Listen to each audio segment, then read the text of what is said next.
Silas Mercer put his last dollar on the table to buy a woman nobody wanted.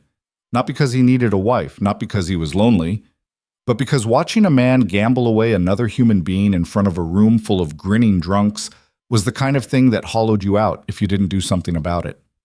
The woman didn't speak, didn't beg, just stood there covered in trail dust while men laughed and bet on her like livestock. Silas didn't know her name, didn't know if saving her would ruin him or save him. He only knew he couldn't walk away. If you want to see how one reckless choice turned a dying farm into a battleground, stay with me to the end. Hit that like button and drop a comment with your city so I can see how far this story travels. The homestead squatted on the eastern slope of the Bitterroot Range, like something the land had tried to shake off and failed.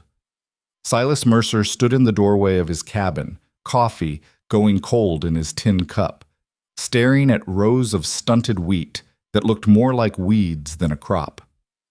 6 years he'd worked this patch of Montana dirt. 6 years of plowing, planting, praying to nothing in particular, and watching everything come up short. His nearest neighbor was 4 miles down the mountain. The town of Ember Flats sat another 8 miles past that, tucked into a valley where the soil was darker and the water ran easier. Silas had chosen this high ground because it was cheap and because after the war he'd wanted distance from people. He got what he paid for. The land was hard, the winters were brutal, and the only thing that grew reliably was his own bitterness. He dumped the coffee into the dirt and went back inside. The cabin was small. 1 room. A stove that smoked when the wind turned. A table he'd built himself that sat uneven no matter how many times he shaved the legs. A bed in the corner that still smelled faintly of the pine he'd cut to make it. He kept the place clean out of habit, not hope. There was no one coming to see it, no one who cared. He pulled on his coat, checked the rifle above the door, and decided he didn't need it. Town was safer than his own thoughts most days. The ride down took an hour. His horse, a gray mare named Constance, picked her way through the rocks without much guidance. Silas let his mind drift. He thought about his brother, dead 4 years now in a logging accident up north. He thought about the farm they were supposed to work together, the plan that died the same day Samuel did. He thought about how a man could survive a war and still lose everything that mattered after. Ember Flats didn't have much to recommend it. A general store, a livery, a land office that smelled like mildew and broken promises, and the Rosewood Saloon, which was neither rose-covered nor made of decent wood, but it served whiskey that didn't taste like kerosene, so men came. Silas tied Constance outside and pushed through the door. The place was loud. A piano in the corner played something that might have been a hymn once before someone forgot half the notes.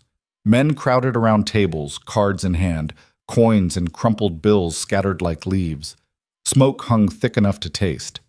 Silas moved to the bar and ordered a drink. Mercer. The bartender, a man named Clyde with a scar that split his eyebrow, slid a glass across the wood.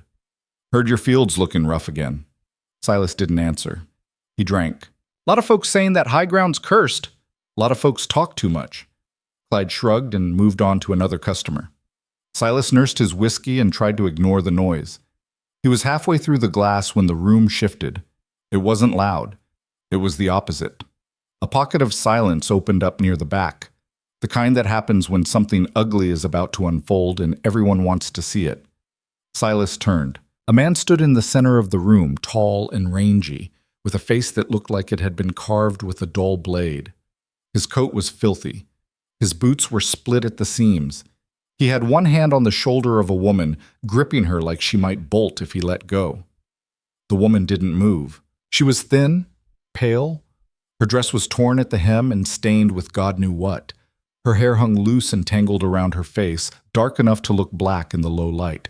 She didn't look at anyone, just stared at the floor. "Gentlemen," the man said, his voice carrying over the piano, "I find myself in a position of need." Someone laughed. The man grinned, showing teeth that had seen better years. "I'm traveling west and my funds have run a bit thin, but I'm a man of resources." He shook the woman slightly. She swayed but didn't react. "This here's Vivian. She's strong, she's quiet, and she can work. I'm offering her services to anyone willing to stake a reasonable sum." The room erupted. Men jeered. Someone threw a peanut shell. A voice from the corner shouted, "What are we supposed to do with her? Teach her tricks!"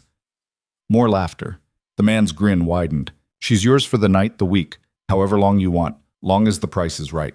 Hell, I'll even throw in a bill of transfer if you want to keep her permanent. Silas felt his hand tighten around the glass. The woman, Vivian, still hadn't moved, hadn't spoken. She stood there like something already broken, and the room fed on it. I'll start the bidding at $10, the man said.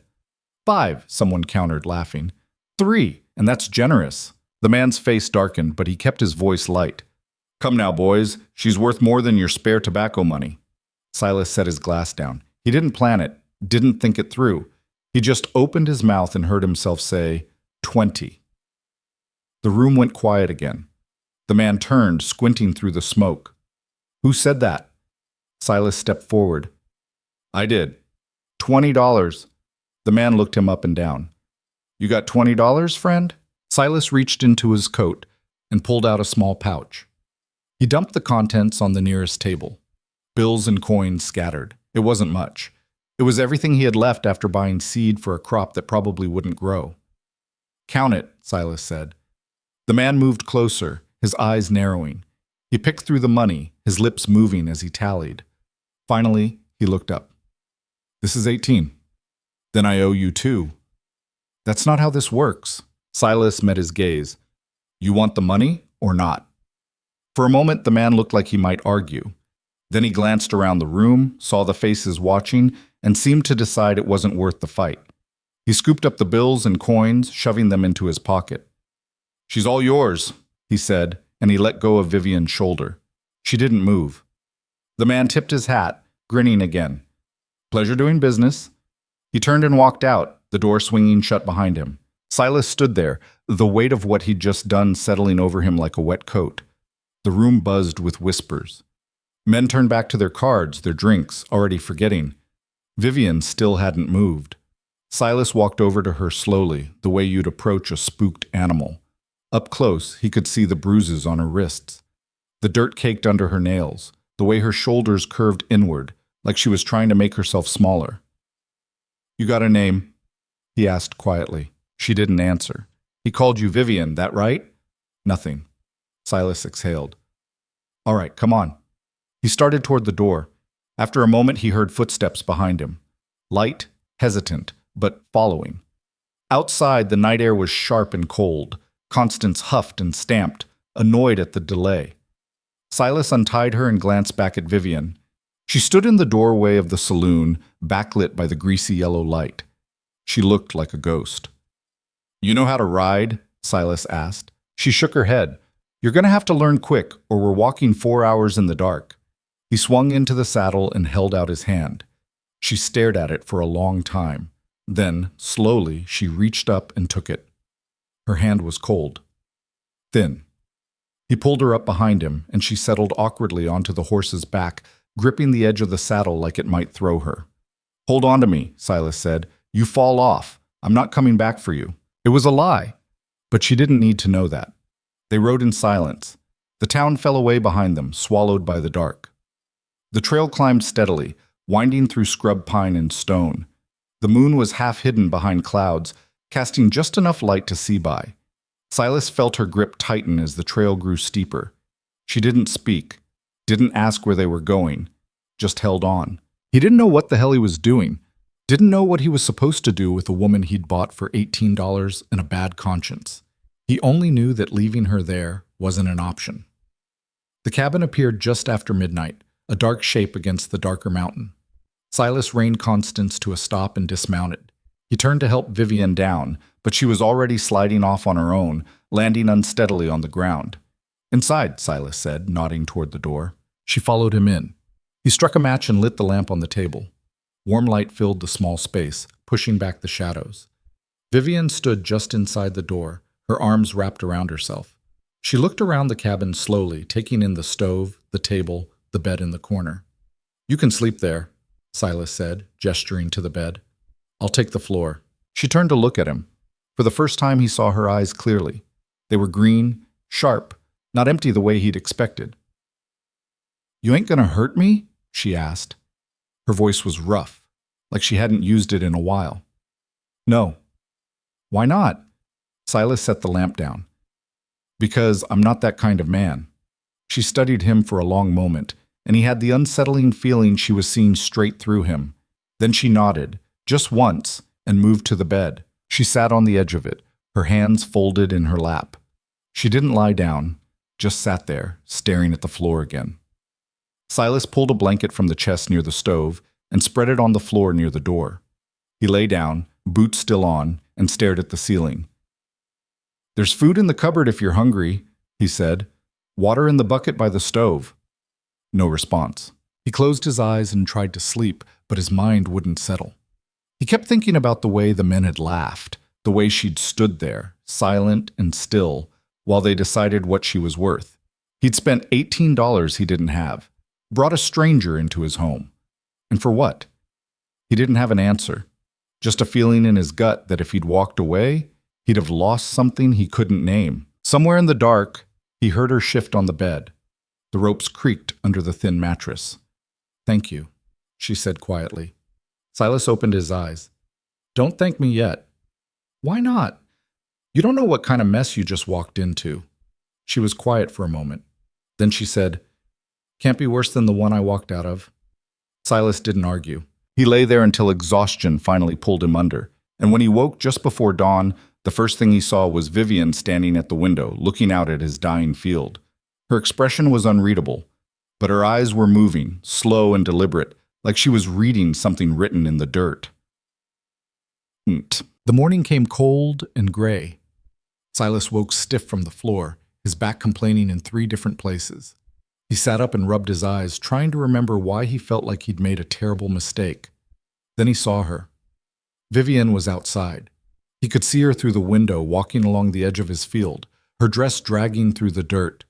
She moved slowly, crouching every few feet to touch the soil. Silas pulled on his boots and stepped outside. The air smelled like rain that hadn't fallen yet. The sky was low and heavy, the kind of morning that promised nothing good. Vivian didn't seem to notice. She was kneeling now, sifting dirt through her fingers, holding it up to the light. "What are you doing?" Silas called. She glanced back at him but didn't answer, just turned back to the dirt. He walked over, his irritation rising. "I asked you a question." "Your soil's too acidic," she said. Silas stopped. "What?" "Too acidic, and it's compacted. You've been plowing it the same way every year, turning the same layer over and over. You're killing it." He stared at her. "You don't know what you're talking about." She stood, brushing her hands on her dress. "I know exactly what I'm talking about." "You some kind of farmer?" "No." She looked at him steadily. "But I know soil. I know what it needs, and this," she gestured at the field, "this is dying because you're too stubborn to change." Silas felt his jaw tighten. "I've been working this land for 6 years. And it shows." The words hit harder than they should have. He wanted to argue, to tell her she had no right to judge, but something in her voice stopped him. She wasn't mocking him. She was just stating a fact. "So what are you saying?" he asked. "That I should just give up?" "I'm saying you should try something different." She turned back to the field.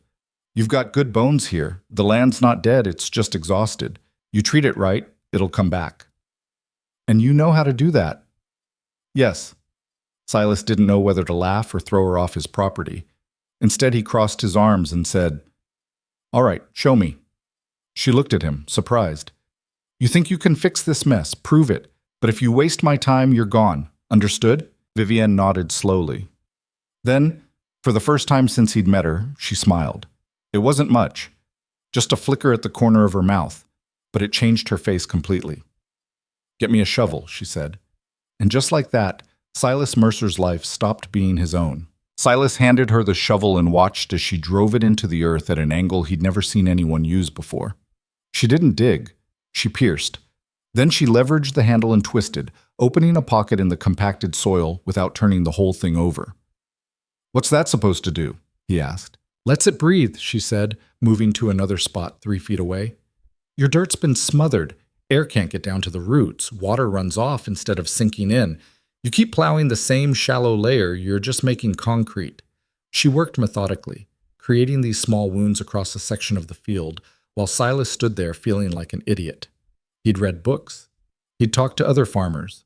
Nobody had ever mentioned anything like this. "Where'd you learn this?" he asked. Vivian paused, wiping sweat from her forehead with the back of her hand. "My mother's people came from farming country back east. Before the war broke everything. She used to say, 'Dirt talks if you know how to listen.' Dirt doesn't talk. No, but it shows you what it needs if you're paying attention." She drove the shovel in again.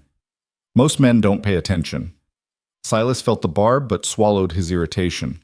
"So what else does it need?" "Organic matter, something to feed the microbes." "You got manure?" "Some, not much." "We'll need more."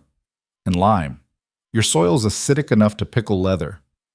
"Lime costs money." "So does starving." She looked at him directly. "You want to keep doing what you've been doing and get the same nothing you've been getting? Or you want to try something that might actually work?" He wanted to argue, wanted to tell her she had no right to come onto his land and start dictating terms. But the truth was sitting right there in front of him in rows of stunted wheat that wouldn't feed a family of mice. "Fine," he said. "We'll try it your way, but I'm not making promises." "I don't need promises," Vivian said. "I need lime and a lot more space to work." Over the next 3 days, Silas watched his understanding of farming get dismantled piece by piece. Vivian moved through his field like she was performing surgery, testing soil in different areas, marking spots with sticks, explaining things he only half understood about nitrogen cycles and root structures, and something called companion planting that sounded like superstition until she showed him how it worked. She sent him into town twice. Once for lime, which cost him $4 he absolutely didn't have. Once for specific seeds he'd never heard of, things like clover and vetch, that she said would fix nitrogen in the soil over winter. "I plant wheat here," Silas protested, "not weeds." "You plant these first, plow them under in spring, then plant wheat. The soil will be twice as fertile." "That's a whole season lost. That's a whole future gained." She didn't look up from the furrow she was marking. "You can keep chasing this year's crop and failing, or you can invest in next year and actually succeed. Your choice." It wasn't really a choice. They both knew it. By the end of the first week, Silas's field looked like it had been worked by someone who knew what they were doing, and it made him feel things he wasn't ready to examine. Pride, maybe. Or hope. Both were dangerous. Vivian worked from dawn until dark, stopping only when Silas forced food on her. She ate like someone who'd forgotten meals were supposed to happen regularly, fast and focused, then back to work. At night, she still took the bed. Silas still took the floor. They didn't talk much. She didn't offer details about her past, and he didn't ask. It felt like an unspoken agreement. The present was complicated enough, but on the 8th night, after a supper of beans and cornbread, she broke the silence. "Why'd you do it?" she asked. Silas looked up from the pan he was scrubbing. "Do what?" "Buy me. You didn't know me. Didn't know if I'd be worth the trouble." He set the pan down and dried his hands on a rag. Didn't seem right, letting that happen. Lots of things aren't right. Most people don't step in. Most people are cowards. She almost smiled. Or smart. "You could have walked away with your money." "I've done a lot of things I regret," Silas said quietly. Didn't want to add that to the list. Vivian nodded slowly. She looked down at her hands, which were raw and blistered from the work. "That man who had me. His name was Garrick. I was with him for 2 years. Silas went still. He hadn't expected this. "He bought me off a wagon train after my family died. Cholera. Said he'd take care of me, find me work. Instead, he dragged me from town to town, hiring me out for labor, taking every cent." Her voice was flat, like she was reciting a list. "When the work dried up, he decided I was worth more as a gambling stake than a field hand." "I'm sorry," Silas said, because he didn't know what else to say. "Don't be. I'm here now." "That's better." She met his eyes. "But I need you to understand something. I'm not staying because I owe you. I'm staying because this is the first place I've been in years where someone's not treating me like property." "You don't owe me anything," Silas said. "I know. That's why I'm telling you." They sat in the quiet for a while, the stove ticking as it cooled. Finally, Vivian stood and went to the window. "Your field's going to produce next year," she said. "If we do this right, you'll have the best yield on this mountain." That's a bold claim. It's a fact, you'll see. And against all reason, Silas believed her. By the third week, word had started to spread. Silas didn't know how. He hadn't been to town. But Montana was small, and news traveled through the hills like wildfire, whether you wanted it to or not. The first visitor came on a cold Tuesday morning. Silas was hauling water from the creek when he saw the rider coming up the trail. A man on a mule, moving slow and uncertain. Silas set the buckets down and waited. The man dismounted a few yards from the cabin. He was older, maybe 60, with a face like worn leather and hands that shook slightly when he removed his hat. "Name's Howell," the man said. "Got a place about 6 miles south of here." "I know who you are," Silas said. Howell ran sheep, kept to himself. "What do you want?" Howell glanced past him toward the field, where Vivian was working. "Heard you got someone up here who knows about soil, fixing things that won't grow." Silas frowned. "Who told you that?" "Clyde. From the saloon. Said you brought home a woman who's been turning your land around." Howell twisted his hat in his hands. "My pasture's been dying for 3 years. Grass won't come in thick anymore. Sheep are getting thin. I heard maybe she could look at it." Silas didn't know what to say. He glanced back at Vivian, who'd stopped working and was watching them. "She's busy," Silas said. "I can pay." "It's not about money. Please." Howell's voice cracked slightly. "I got nothing else. If I lose those sheep, I lose everything." Vivian walked over, wiping her hands on her dress. "What's wrong with your pasture?" she asked. Howell looked at her, surprised she'd spoken. "It's patchy, bare spots spreading. Nothing I do helps." "You been overgrazing?" "Maybe. I don't know. I just know it's dying." Vivian studied him for a long moment. Then she looked at Silas. "I can go look. Won't take more than a few hours." "You don't have to do that," Silas said. "I know, but I'm going to." Howell's face flooded with relief. "I'll pay whatever's fair." "You'll pay nothing until I figure out if I can help," Vivian said. "And if I can, we'll talk terms." They rode out that afternoon, Vivian on Constance and Silas walking alongside. Howell led them down through a narrow valley to a stretch of land that looked worse than Silas's field had. The grass was sparse and yellow. The ground was cracked in places, muddy in others. Vivian dismounted and walked the pasture slowly, kneeling every few yards to examine the soil. She pulled up handfuls of grass, inspected the roots, smelled the dirt. "You're compacting it," she said finally. "Too many sheep on too little land. And you've got drainage problems. Water's pooling in the low spots, drowning the roots. In the high spots, it's running off and taking the topsoil with it." Howell's shoulders sagged. "So it's hopeless?" "No, it's fixable. But you're going to have to rest half this pasture for a season, rotate your flock, and we need to dig some shallow channels to redirect the water." "That'll take weeks. Then you better start soon." Howell looked like he might cry. "I can't do that kind of work anymore. My back's shot." Vivian glanced at Silas. He knew what she was thinking before she said it. "We'll help," Silas said, against every instinct that told him not to. "I can't ask you to do that," Howell said. "You're not asking. We're offering."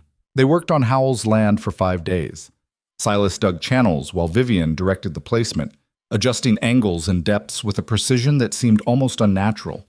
Howell worked as much as his body would allow, mostly hauling rocks and clearing debris. On the 4th day, another rider appeared. A woman this time, younger, with 2 small children clinging to her saddle. Her name was Margaret Lorne, and her husband had died the previous winter. She'd been trying to keep their vegetable plot alive, but everything kept withering. "Heard there's a woman up here who can read the dirt," Margaret said, her voice tight with desperation. "Is that true?" Vivian straightened from the channel she was inspecting. "What's your trouble?" "Everything I plant dies. Beans, squash, potatoes, all of it. The soil looks fine, but nothing grows." "Where's your plot?" 2 miles west, near the old mill."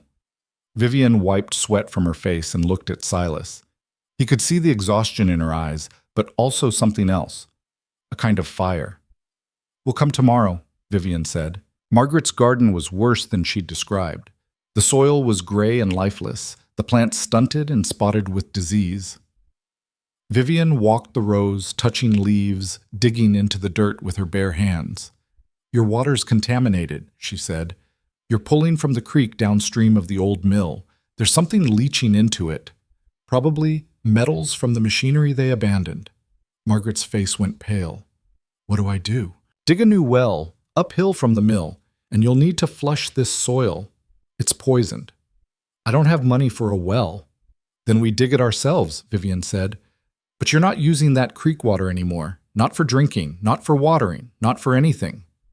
They dug the well over the next week. Silas had never worked so hard in his life. His hands bled, his back screamed. But Vivian worked beside him hour after hour, and he couldn't stop while she kept going.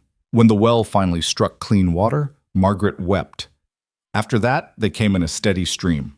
Farmers and ranchers and desperate homesteaders who'd heard rumors of a woman on the mountain who could fix broken land. They came with dying crops and barren fields and livestock that wouldn't thrive.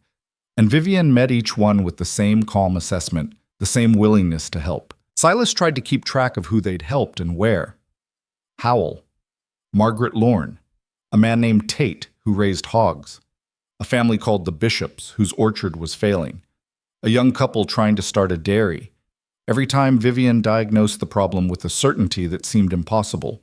Soil too alkaline, nutrient depletion, poor drainage, pest infestations. She knew the answers before she finished asking the questions. And every time she refused payment until the work was done. You're giving away everything for free, Silas told her one night as they rode back to the cabin. We're running out of time to fix our own place. These people need help, Vivian said. So do we. We're fine. We're broke. She looked at him, her face unreadable in the fading light. When I was with Garrick, I had nothing, no choices, no voice. Every day was about survival, and I had no control over any of it. Her voice was quiet but steady. Now I have a choice. I can help people or I can hoard what I know, and I'm choosing to help. Silas wanted to argue, but he couldn't. Because he understood. Maybe better than he wanted to admit. Just don't kill yourself doing it, he said. I won't. But she was lying. He could see it in the way she moved now, slower than before, in the way she winced when she thought he wasn't looking. She was burning herself out, and there was nothing he could say to stop it. The first snow came early that year, dusting the high ground in late October. Silas woke to find the world outside covered in white, the air sharp and clear. He built up the fire and put coffee on, then noticed Vivian wasn't in bed. He found her outside, standing in the field they'd worked so hard to rehabilitate.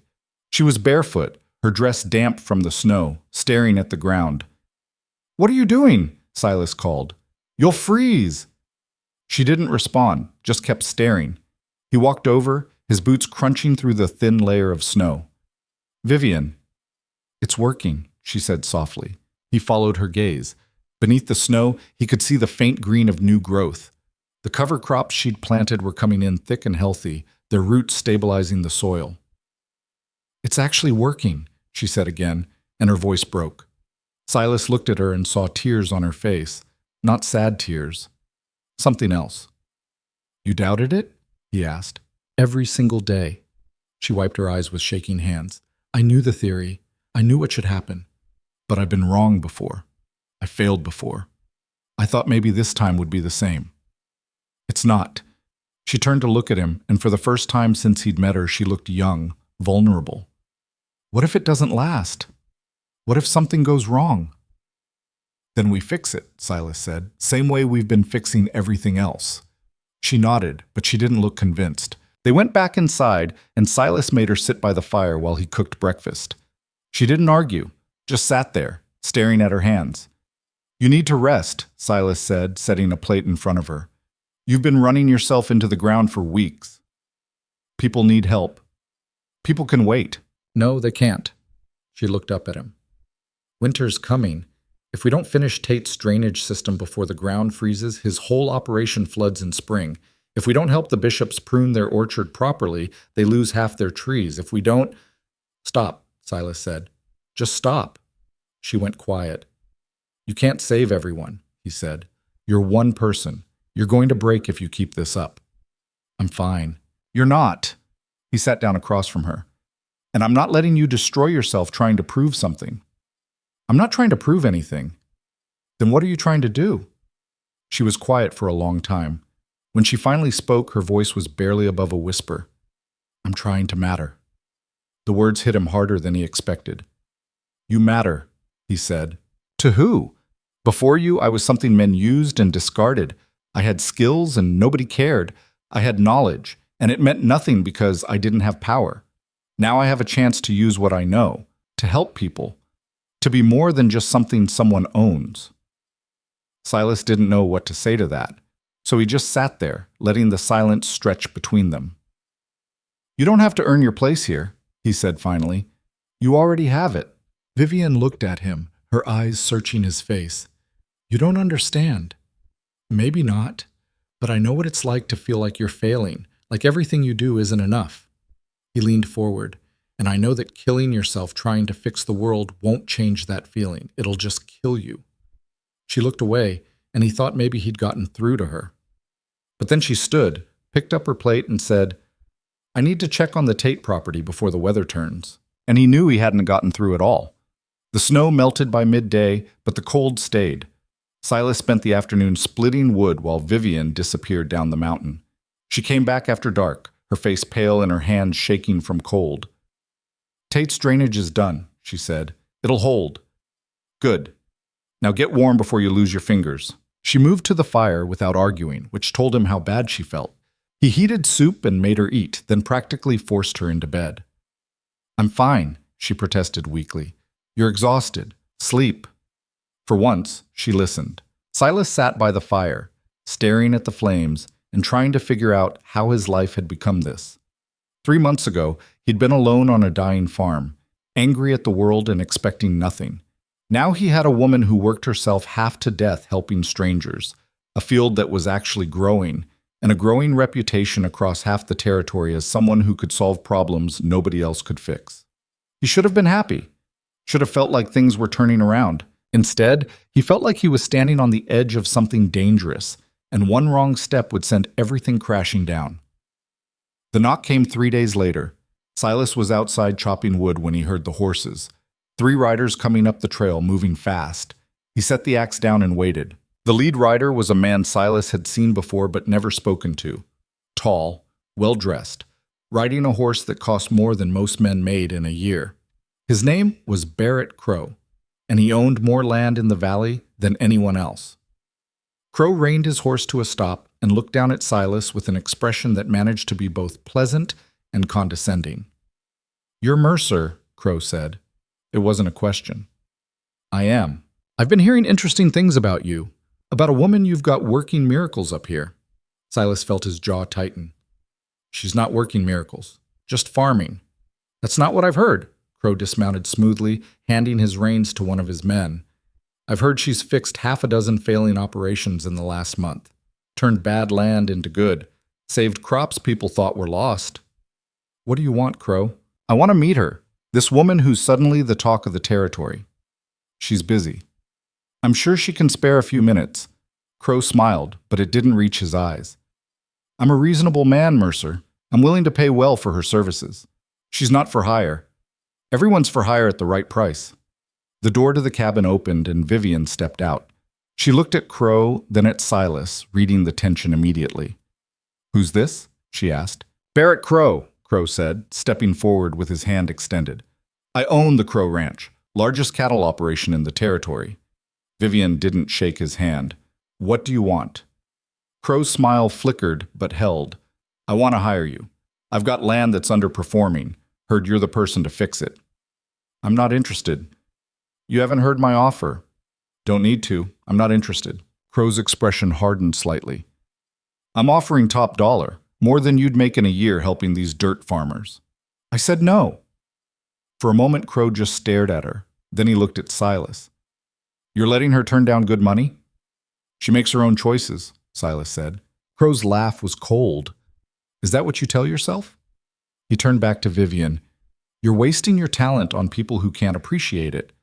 Work for me, and you'd have resources, real support, a future. I have a future, Vivian said. Here? Crow gestured at the cabin, at the rough land around them. With him? You're deluding yourself. You should leave, Silas said, his voice low. Crow looked at him, and something dangerous flickered in his eyes. I came here to make a generous offer. I'd hate to think it was a mistake. It was. Now leave. For a long moment, Crow didn't move. Then he smiled again, that cold, empty smile, and mounted his horse. Think about it, he said to Vivian. When you realize you're wasting yourself, come find me. The offer stands.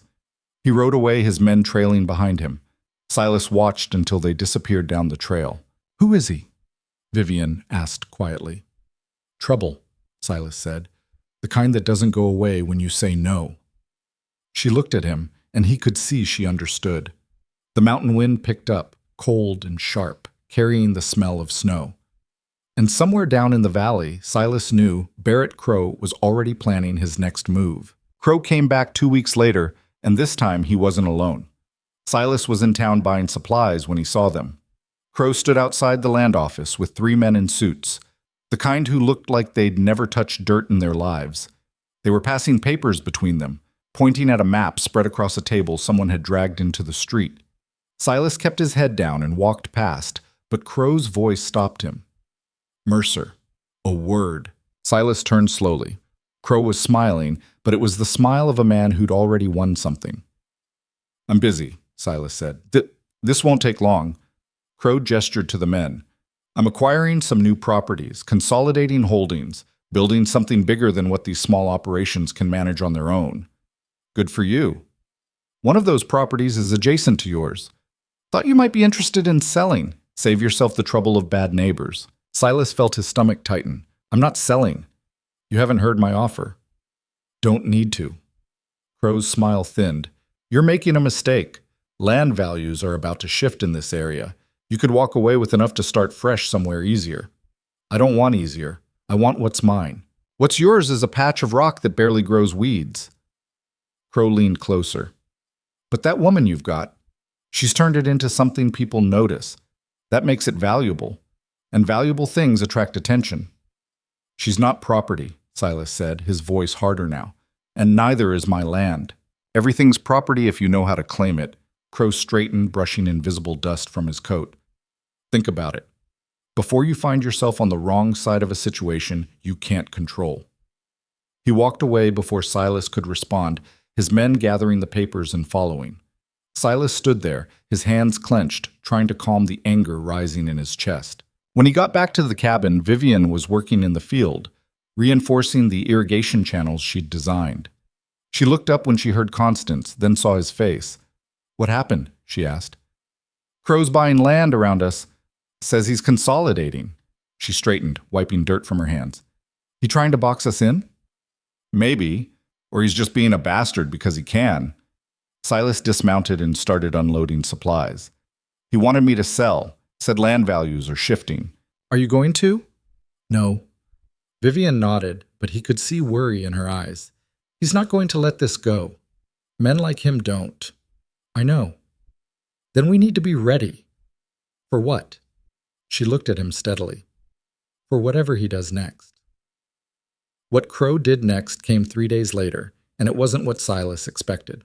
A man arrived at the cabin just after dawn. He wore a badge and carried papers that looked official. His name was Deputy Marshal Haynes, and his face had the worn look of someone who'd delivered bad news too many times. I'm looking for a woman named Vivian Hale, Haynes said. Silas stepped between him and the cabin door. What for? I've got a writ here. Legal claim of ownership filed by a Mr. Garrick Stern. Says she's his property, purchased legally 2 years ago, and he wants her returned. The words hit Silas like a fist. That's insane. You can't own a person.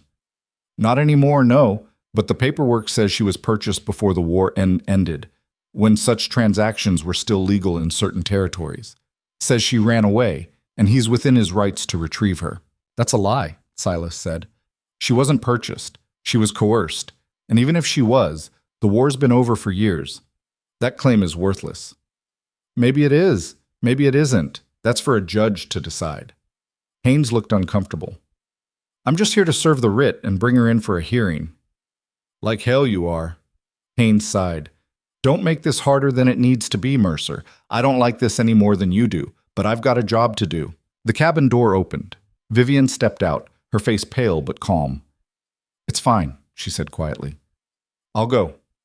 No, Silas said. You're not going anywhere. If I don't, they'll arrest you for obstruction. Then we both lose. She looked at Haynes. When's the hearing? 3 days. In Ember Flats. Then I'll be there. Haynes hesitated, then nodded. I'm supposed to take you into custody now. I'm not running. You have my word. Your word doesn't mean much legally. It's all you're getting, Vivian said. Unless you want to drag me down that mountain in chains and explain to everyone watching why you're treating an innocent woman like a criminal. Haynes looked between them, clearly weighing his options. Finally, he folded the papers and tucked them into his coat. 3 days, he said. If you're not there, I'll come back with a warrant and enough men to make sure you don't have a choice. He left, and Silas watched him go, his mind racing. This is Crow, he said. He couldn't buy you, so he's trying to take you legally. Probably. Vivian's voice was steady, but he could see her hands shaking.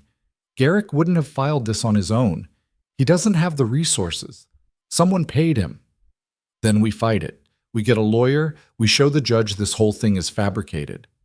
With what money? We're barely scraping by as it is. I don't care. We'll figure it out. Vivian looked at him, and something in her expression softened. You don't have to do this. Yes, I do. Why? I'm not your responsibility. You're not a responsibility, Silas said. He stopped, not sure how to finish that sentence. I'm what? He looked at her, this woman who'd walked into his life 3 months ago and turned everything upside down, who'd taken his dying land and made it live, who worked herself to exhaustion helping people she didn't know, who stood there now, facing the possibility of being dragged back into slavery, and still had the strength to stay calm. You're someone I'm not willing to lose, he said finally. She held his gaze for a long moment. Then she nodded. Then we'd better figure out how to win. They rode into Ember Flats the next morning to find a lawyer. The town had 2. One was drunk by noon most days. The other was a sharp-eyed man named Aldridge, who listened to their story with increasing skepticism. The claim's probably fraudulent, Aldridge said, leaning back in his chair. But proving it will be difficult. If Stern has paperwork that looks legitimate, and if it predates the territorial amendments, a judge might honor it just to avoid setting precedent. So what do we do? Silas asked. You need to prove the documents are forged, or you need to invalidate his claim another way. Aldridge tapped his fingers on the desk. The simplest solution would be to marry her. Silas blinked. What? Marriage transfers legal status. If she's your wife, Stern's claim becomes void. He can't own someone who's legally bound to another free citizen. Vivian was very still. That's your advice? Get married? It's the fastest way to protect her. Anything else will take months and cost more than you can afford. Aldridge looked at them both. I'm not saying it's fair. I'm saying it's effective. Silas looked at Vivian. She was staring at the wall, her expression unreadable. Can we think about it? Silas asked. You've got 2 days before the hearing. I'd think fast. They left the office and walked through town in silence. Finally, Vivian spoke. It's not a real solution, she said. It's just trading one form of ownership for another. It's not ownership. Marriage is a partnership. Is it? Or is it just a legal structure that gives you authority over me instead of Stern? She stopped walking and turned to face him. I've spent 2 years being property. I'm not doing it again, even if the paperwork looks different. That's not what I'm suggesting. Then what are you suggesting? Silas struggled to find the right words. I'm suggesting we do whatever it takes to keep you free. If that means marriage, fine. But it doesn't change anything between us. You still make your own choices. You still do what you want. The paper's just protection. Paper didn't protect me before. This is different. How? Because I'm not Garrick, and I'm not Crow. He met her eyes. I bought you out of that saloon because I couldn't stand watching what was happening to you. I'm offering this for the same reason. Not because I want to own you, because I want you to have a choice. Vivian looked at him for a long time. And what if I say no? Then we find another way. What if there isn't one? Then we lose. But at least we lose on our terms. She was quiet. Then, slowly, she nodded. All right, we'll do it. But I need you to understand something. What? This doesn't mean I trust you completely. It doesn't mean I think marriage makes us equal. It just means I trust you more than I trust the law to protect me. It wasn't a romantic declaration. It was barely even an acceptance. But it was honest, and Silas respected that more than any pretty words could have conveyed. That's enough, he said. They married the next day in the land office, with Aldridge as witness and a clerk who looked bored through the entire 5-minute ceremony. There were no rings, no flowers, no celebration, just papers signed and filed, creating a legal barrier between Vivian and anyone who might try to claim her. When it was done, they walked out into the cold afternoon, and Silas felt like he'd just stepped off a cliff without knowing how far the fall would be. "You all right?" he asked. Vivian looked at the marriage certificate in her hands. "Ask me after the hearing." The hearing took place in the town hall, a drafty building that smelled like old wood and older grudges. Stern was there, looking cleaner than he had in the saloon, but no less dangerous. He had a lawyer, a slick man named Poole, who smiled too much. Crow was there too, sitting in the back row like a spectator at a show he'd paid to see. Judge Whitmore was an older man with white hair and the kind of face that gave nothing away. He reviewed the documents Stern's lawyer presented, then looked at Vivian. "Mrs. Mercer," he said, and Vivian flinched slightly at the name. "Mr. Stern claims you were legally purchased in 1863 under territorial law that was in effect at the time. He has a bill of sale and witnesses to the transaction. Do you dispute this?" "I dispute that any transaction could make me property," Vivian said. "Then or now?" "The law at the time said otherwise." The law was wrong. Whitmore's expression didn't change. "Be that as it may, we're here to determine whether Mr. Stern's claim has legal standing, not to debate the morality of historical legislation." Aldridge stood. "Your Honor, Mrs. Mercer is now married. Any prior claim is invalidated by her change in legal status." Poole stood smoothly. The marriage occurred after the writ was filed. It's clearly a fraudulent attempt to evade legal obligation. There's no fraud in two people choosing to marry. There is when the sole purpose is to circumvent a legitimate claim. Whitmore held up a hand. "Enough. The timing is suspicious, I'll grant you that. But marriage is marriage, regardless of motivation. Unless you can prove the union is a sham, Mr. Poole, I'm inclined to recognize it." Poole's smile widened. "Then I'd like to call Mr. Mercer to the stand." Silas felt his stomach drop. Aldridge shot him a look, but there was nothing to be done. He stood and walked to the front, swearing an oath he barely heard. Poole approached him like a wolf circling prey. "Mr. Mercer, how long have you known Mrs. Mercer?" 3 months. 3 months? And in that time, did you develop romantic feelings for her?" Silas hesitated. The truth was complicated, and he didn't know how to explain it without making things worse. "I care about her," he said carefully. "That's not what I asked. Did you fall in love with her?" "I respect her." Again, not an answer. "Let me be clear. Did you marry Vivian Hale because you wanted to spend your life with her, or because you wanted to protect her from Mr. Stern's legal claim?" The courtroom was silent. Silas looked at Vivian, who was watching him with an expression he couldn't read. "Both," he said finally. "Both," Poole repeated. "How convenient. Tell me, Mr. Mercer, have you consummated this marriage?" Aldridge shot to his feet. "Objection. That's completely inappropriate." "It's relevant," Poole said smoothly. "If this is a real marriage, there should be evidence of a genuine union. If it's a legal fiction created to evade Mr. Stern's claim, that's fraud." Whitmore frowned. "I'll allow it, but tread carefully, Mr. Poole." Poole turned back to Silas. "Have you consummated the marriage?" Silas felt heat rising in his face. "No." "No. So you married this woman, claimed her as your wife, but you haven't actually acted as husband and wife. It's been 1 day. 1 day in which you could have solidified your union but chose not to. Sounds to me like this marriage is exactly what it appears to be. A desperate legal maneuver with no real substance." Aldridge stood again. "Your Honor, this is absurd. Plenty of marriages aren't consummated immediately. That doesn't make them invalid."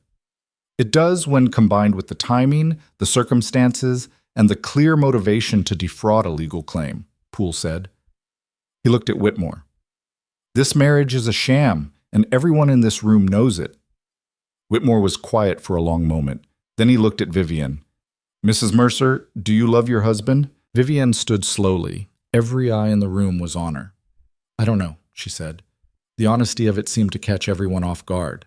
"I don't know if I love him," she continued. "I know I trust him more than any man I've met. I know he's treated me with more respect in 3 months than most men have in my entire life. I know that when he had the chance to use me the way every other man has, he didn't. So maybe that's not love. Maybe it's just basic decency. But it's more than I've gotten anywhere else, and it's enough to build something on. She looked at Silas. If this marriage is a sham, it's because the law forced it to be. We didn't want to get married to prove anything.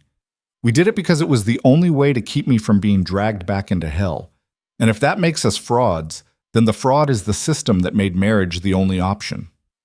The room was silent. Even Poole seemed momentarily at a loss. Whitmore leaned back in his chair. I'm going to take a recess. I'll have a decision in 1 hour. They waited outside, Silas pacing while Vivian sat on a bench, her hands folded in her lap. Aldridge smoked a cigarette and said nothing. The hours stretched like a day. When they were finally called back in, Whitmore was already seated. His expression gave nothing away. I've reviewed the documents, considered the testimony, and weighed the arguments on both sides, he said. Mr. Stern's claim is legally sound based on the laws in effect at the time of the alleged transaction. However, Mrs. Mercer's marriage to Mr. Mercer creates a new legal reality that supersedes the prior claim.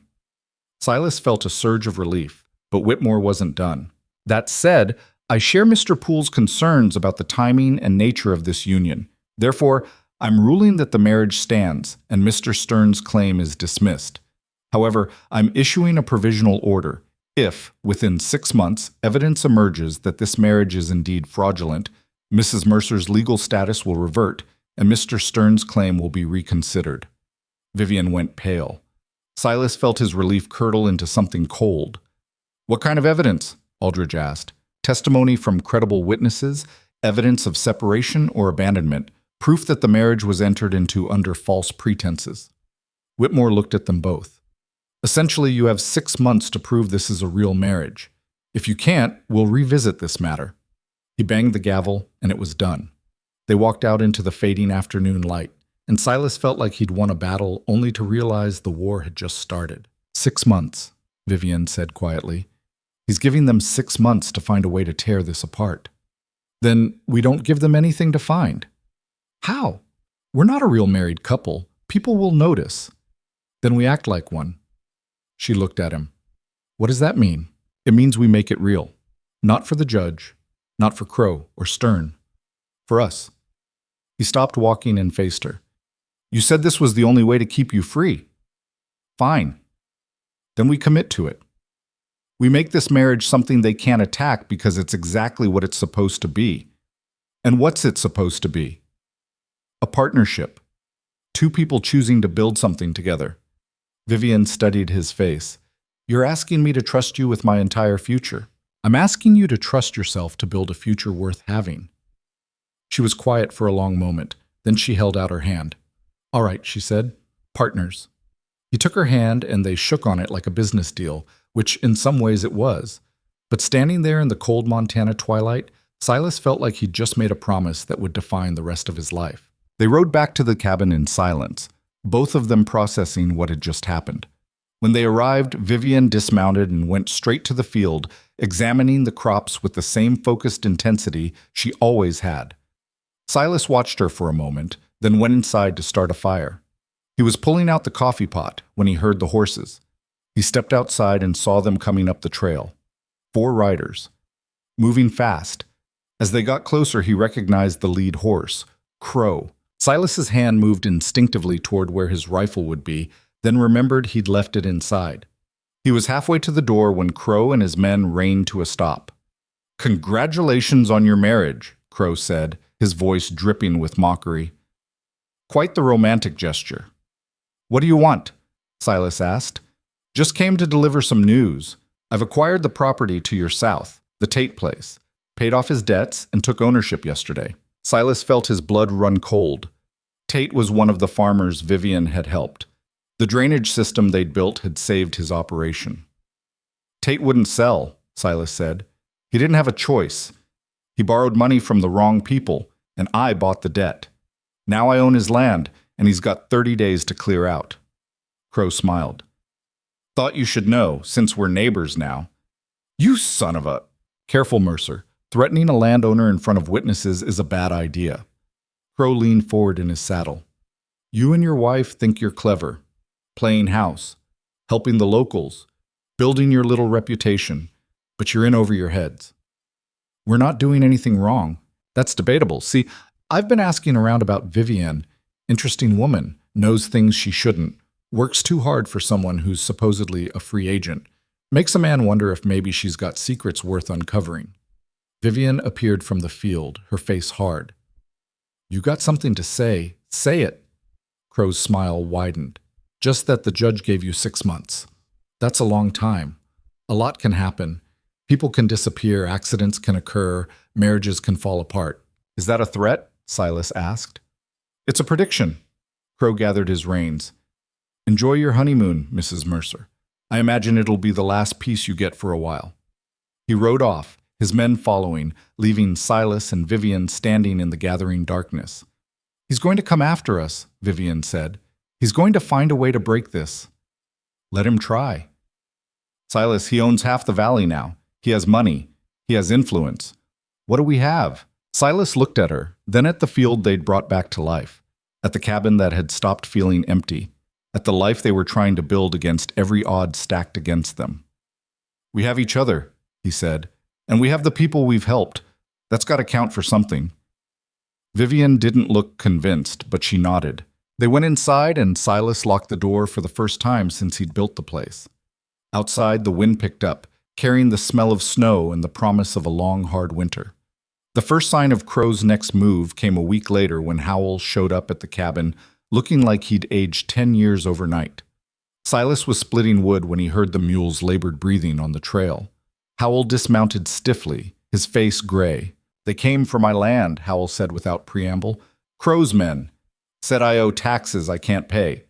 Said if I don't come up with $300 by the end of the month, they're seizing the property. Silas set down the axe. You don't owe taxes. You paid them in September. That's what I told them. They showed me papers saying otherwise. Official-looking things with stamps and signatures. Howell's hand shook. I don't know what's real anymore. I don't have $300. I don't have 30. Vivienne emerged from the cabin, flour on her hands from the bread she'd been making. She listened as Howell repeated the story, her expression darkening. It's fraud, she said flatly. Crow's manufacturing debt to force people off their land. Can he do that? Howell asked. He can if nobody stops him. She looked at Silas. We need to see those papers. They rode to Howell's place and examined the documents. They looked legitimate at first glance. Official seals, proper formatting, signed by a tax assessor named Grimsby. But Vivienne spotted the problem almost immediately. These dates are wrong, she said, pointing. This says you owe for the third quarter, but you already paid that. And this signature, she held it up to the light. It's been traced over something else. See how the ink pools here? Someone copied Grimsby's signature from another document. How do you know that? Howell asked. I've seen forged papers before. Her voice was quiet.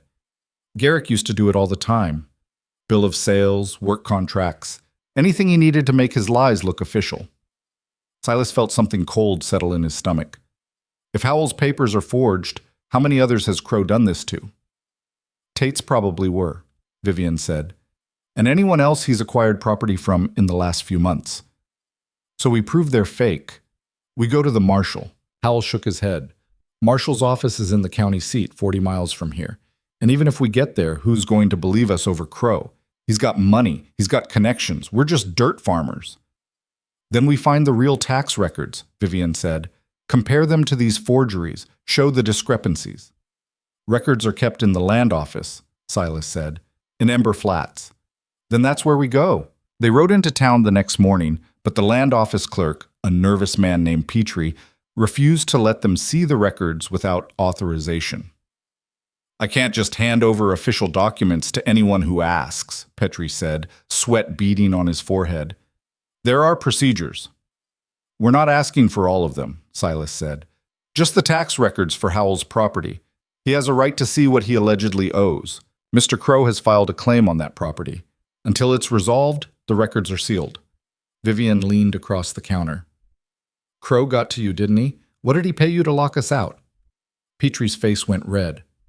I don't know what you're talking about. You're a terrible liar. How much was it? $50? $100?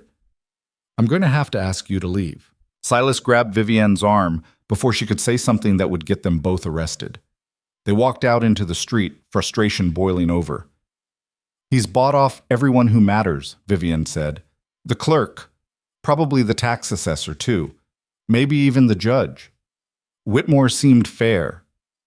Fair men can be pressured or purchased. Crow's had 6 months to build his case. We've had 6 months to what? Work the land and hope nobody notices? Silas didn't have an answer. She was right, and they both knew it. They were heading back to where they'd tied Constance when Margaret Lorne appeared from the general store, her children trailing behind her. She saw them and quickened her pace. I heard what happened to Howell, Margaret said quietly. Same things happening to the bishops. Tax papers they swear aren't real. Debts they don't remember taking on. Crow, Silas said. Margaret nodded. He came to see me last week. Said my property would be more valuable if I sold it to him now before the tax situation got complicated. I told him no. Yesterday, I got a notice saying I owe $400 in back assessments. Vivian's jaw tightened. How many people has he done this to? I don't know, but people are scared. Some are talking about just leaving, cutting their losses and heading west before it gets worse. That's what he wants, Vivian said. He's squeezing everyone until they have no choice but to sell for nothing. What can we do? Margaret asked. Fight, Silas said. We get proof that these documents are forged, and we take it to someone who can't be bought. Who? The territorial governor? He's 300 miles away, and Crow probably has connections there too. Silas looked at Vivian. She was staring at the land office, her mind clearly working through something. We don't need the governor, she said slowly. We need the original records, the real ones, before Crow got his hands on them. They're locked in that office, Silas said. Petrie's not letting us anywhere near them. So we don't ask permission. Silas stared at her. You're talking about breaking in. I'm talking about getting evidence before Crow destroys it. You think he's going to leave those records intact once he's seized all the properties he wants? If we get caught, if we don't try, people lose everything. She met his eyes. I know it's a risk, but what choice do we have? Margaret looked between them. If you're going to do this, do it soon. Crow's filing final claims next week. After that, it'll be too late. She left, her children following, and Silas and Vivian stood in the street trying to decide if they were brave or just desperate enough to go through with this. That night, Silas lay on the floor of the cabin staring at the ceiling while Vivian sat at the table sketching the layout of the land office from memory. There's a back window, she said. Small, but I can fit through it. The records room is on the east side. I saw Petrie go in there twice today. You've been planning this since this afternoon, Silas said. I've been planning it since the hearing. I knew Crow wouldn't stop. She looked at him. You don't have to come. This is my fight, as much as anyone's. It's our fight, and I'm not letting you break into a government building alone. I work better alone. Too bad. She almost smiled. Then her expression turned serious. If we get caught, you could lose the farm. They'd arrest you for theft. Maybe worse. Everything you've worked for would be gone. And if we don't try, Crow takes it anyway, along with everyone else's land. Silas sat up.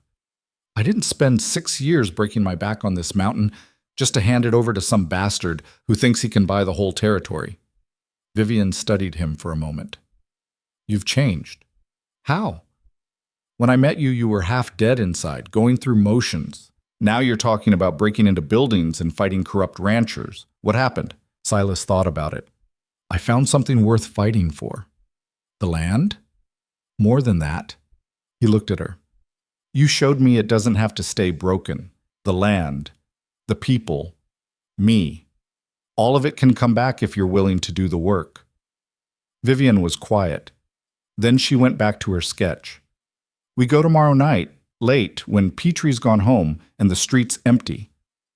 What about the deputy? He patrols at night. We wait until he passes, then we move. We'll have maybe 20 minutes before he comes around again. That's not much time. It'll have to be enough. They spent the next day preparing. Silas checked the route from the back of the land office to where they could hide if someone came. Vivian memorized the layout, planning exactly where to look and what to grab. They didn't talk much, both of them keyed up and trying not to show it. As darkness fell, they rode into town and tied Constance behind the livery where she wouldn't be seen. The street was quiet, most people already home for the night.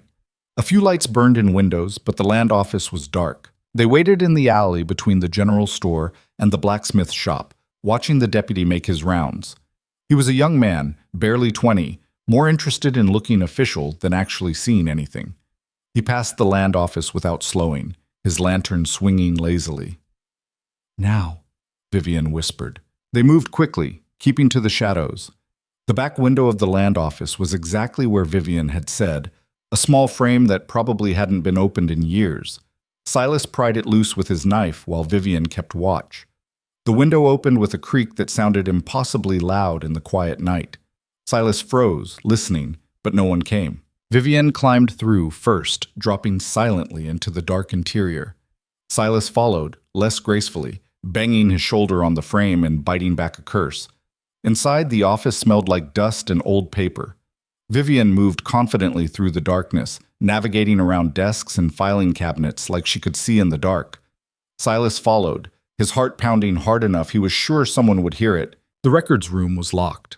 Vivian knelt by the door, pulling a thin piece of wire from her sleeve. "Where'd you learn to pick locks?" Silas whispered.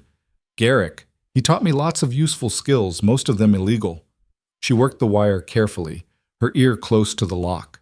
After a moment, something clicked, and the door swung open.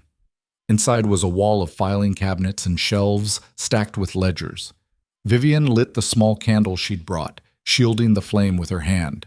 "Tax records should be in the cabinet marked assessments," she said. "Look for anything dated this year."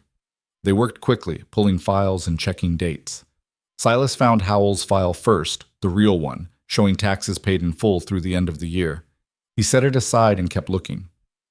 "Here's Tate's," Vivian said, "and the Bishop's, all current, all paid." They gathered the files and compared them to the forged documents they'd brought. The differences were clear once you knew what to look for. Different handwriting on the forged versions.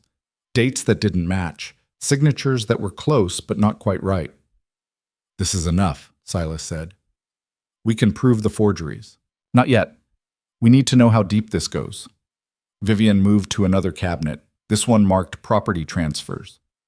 She pulled files systematically, scanning contents, her face growing grimmer with each one. "How many?" Silas asked. 15 properties, maybe more. All showing debts or tax defaults that don't exist in the real records. All of them acquired by Crow in the last 4 months. She looked at him. "He's been planning this for a while. This isn't opportunistic. It's systematic." Silas felt sick.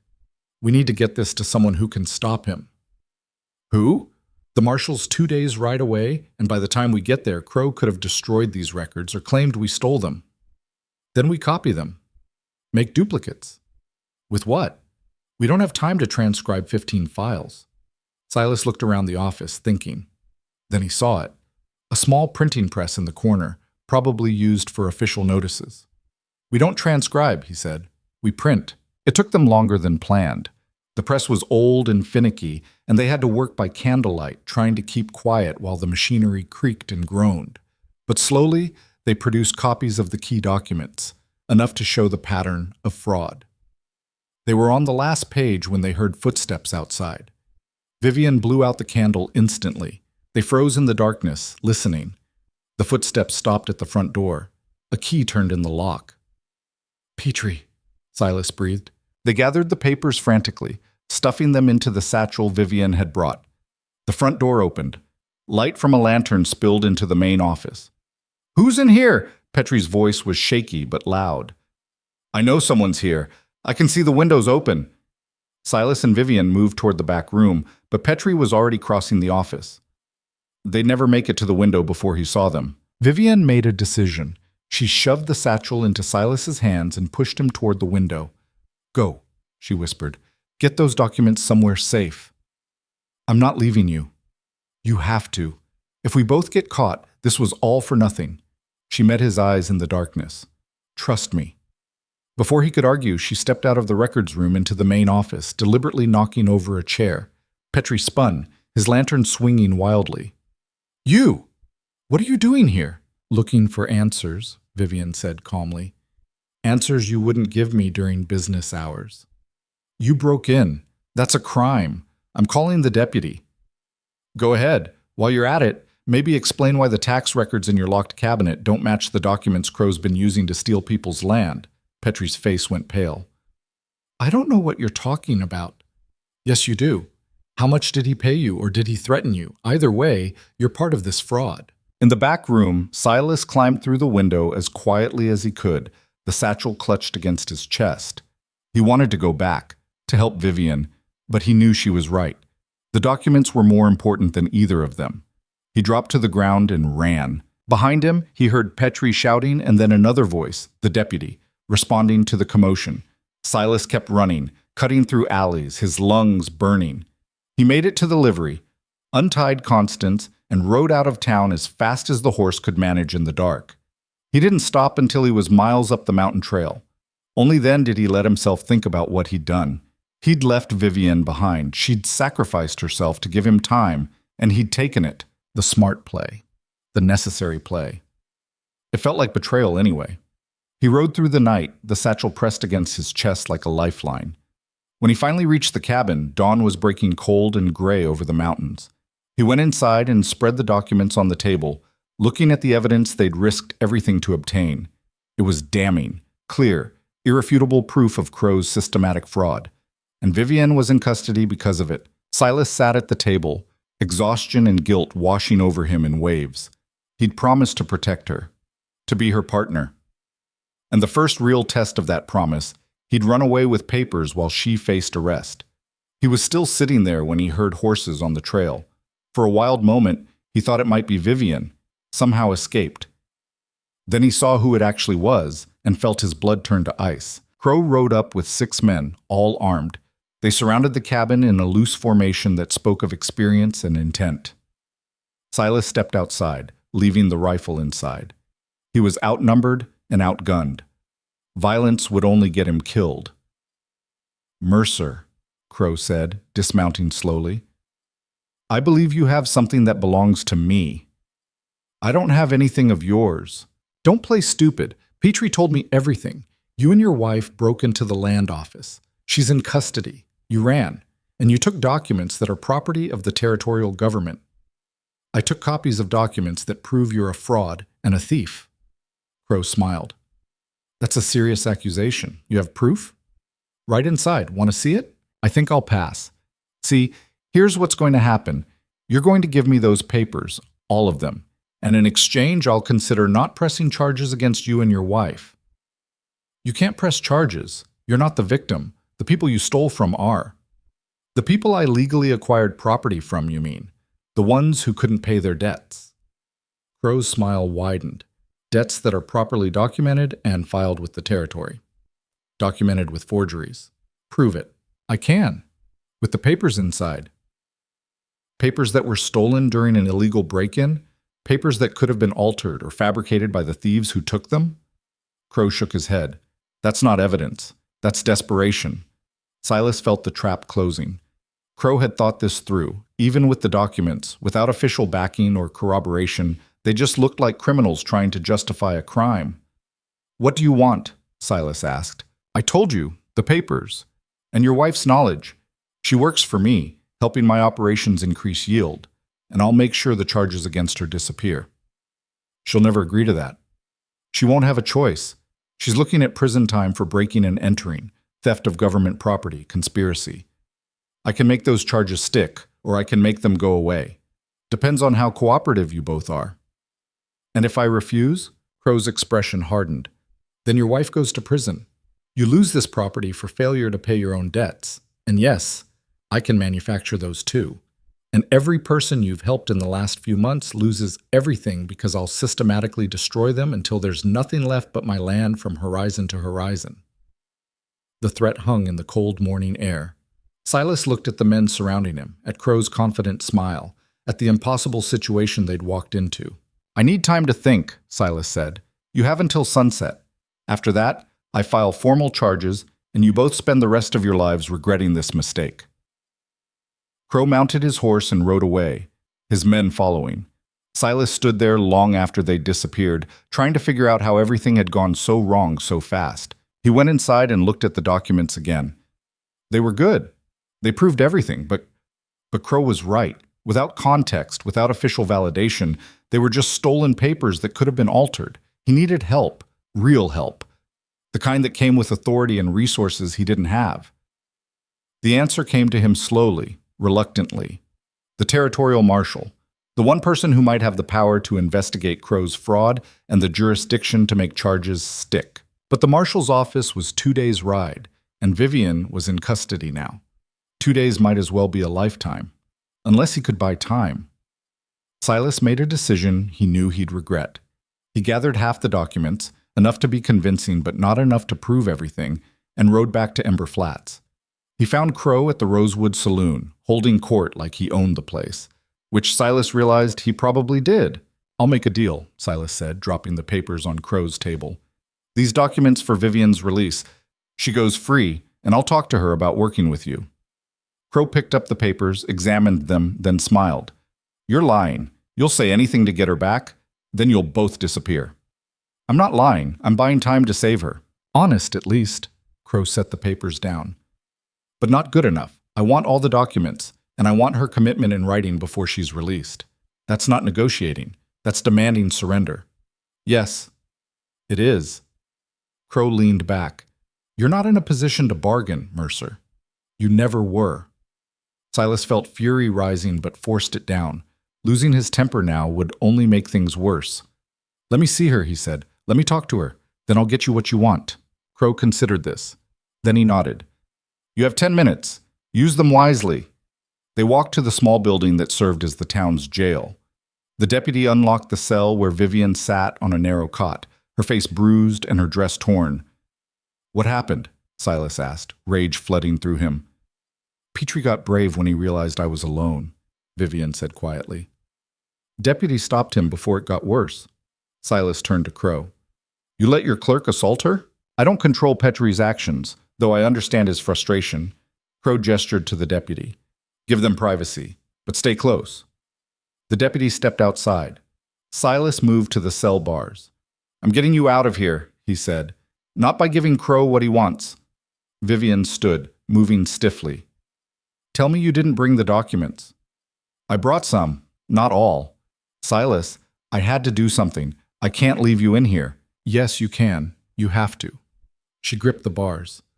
"Those documents are the only leverage we have, the only proof. If Crow gets them, he destroys them, and we have nothing. If I don't get you out, you go to prison. Then I go to prison.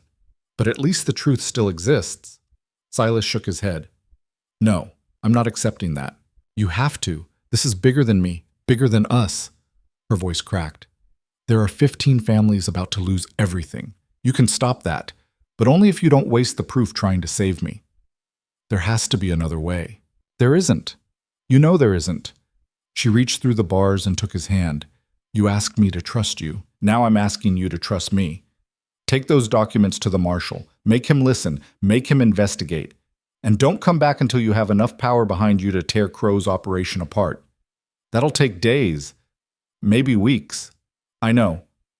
He'll file charges. You'll be transferred to the territorial prison." "I know that too." Silas looked at her, this woman who'd been enslaved, abused, and betrayed by nearly every man she'd ever met, and she was still willing to sacrifice herself for people she barely knew. "I can't lose you," he said quietly. "You won't. I'm harder to kill than I look." She tried to smile, but it didn't reach her eyes. "Go, before Crow realizes you're stalling." The deputy returned before Silas could respond. "Time's up." Silas stepped back from the bars, feeling like he was tearing something vital out of his own chest. Vivian held his gaze, steady and certain, and he understood that she'd already made peace with whatever came next. He walked out of the jail, past Crow, who was waiting with that insufferable smile, and climbed onto Constance. "I'll give you 3 days," Crow called after him. "Then I file charges and she's gone for good." Silas didn't answer. He just rode, faster than was wise on the rocky trail, pushing the horse hard because stopping meant thinking and thinking meant losing his nerve. He reached the cabin, gathered the rest of the documents, and packed supplies for a long ride. The territorial marshal's office was in Helena, 2 days northeast if he didn't stop, except to rest the horse. Before he left, he did one thing he'd been avoiding. He rode to Howell's property and found the old man working his newly restored pasture. "I need you to spread the word," Silas said. "Vivian's been arrested. Crow's moving to take control of all the disputed properties. I'm going to Helena to get the marshal, but it'll take at least 4 days round trip." "What do you need?" Howell asked. "I need people to hold their ground. Don't sign anything Crow puts in front of you. Don't abandon your land. Don't give him what he wants." Silas looked at the man who'd been the first to ask for Vivian's help. "She sacrificed herself to get proof of what he's doing. Don't let that sacrifice be for nothing." Howell's face was grim, but he nodded. "I'll spread the word. We'll hold."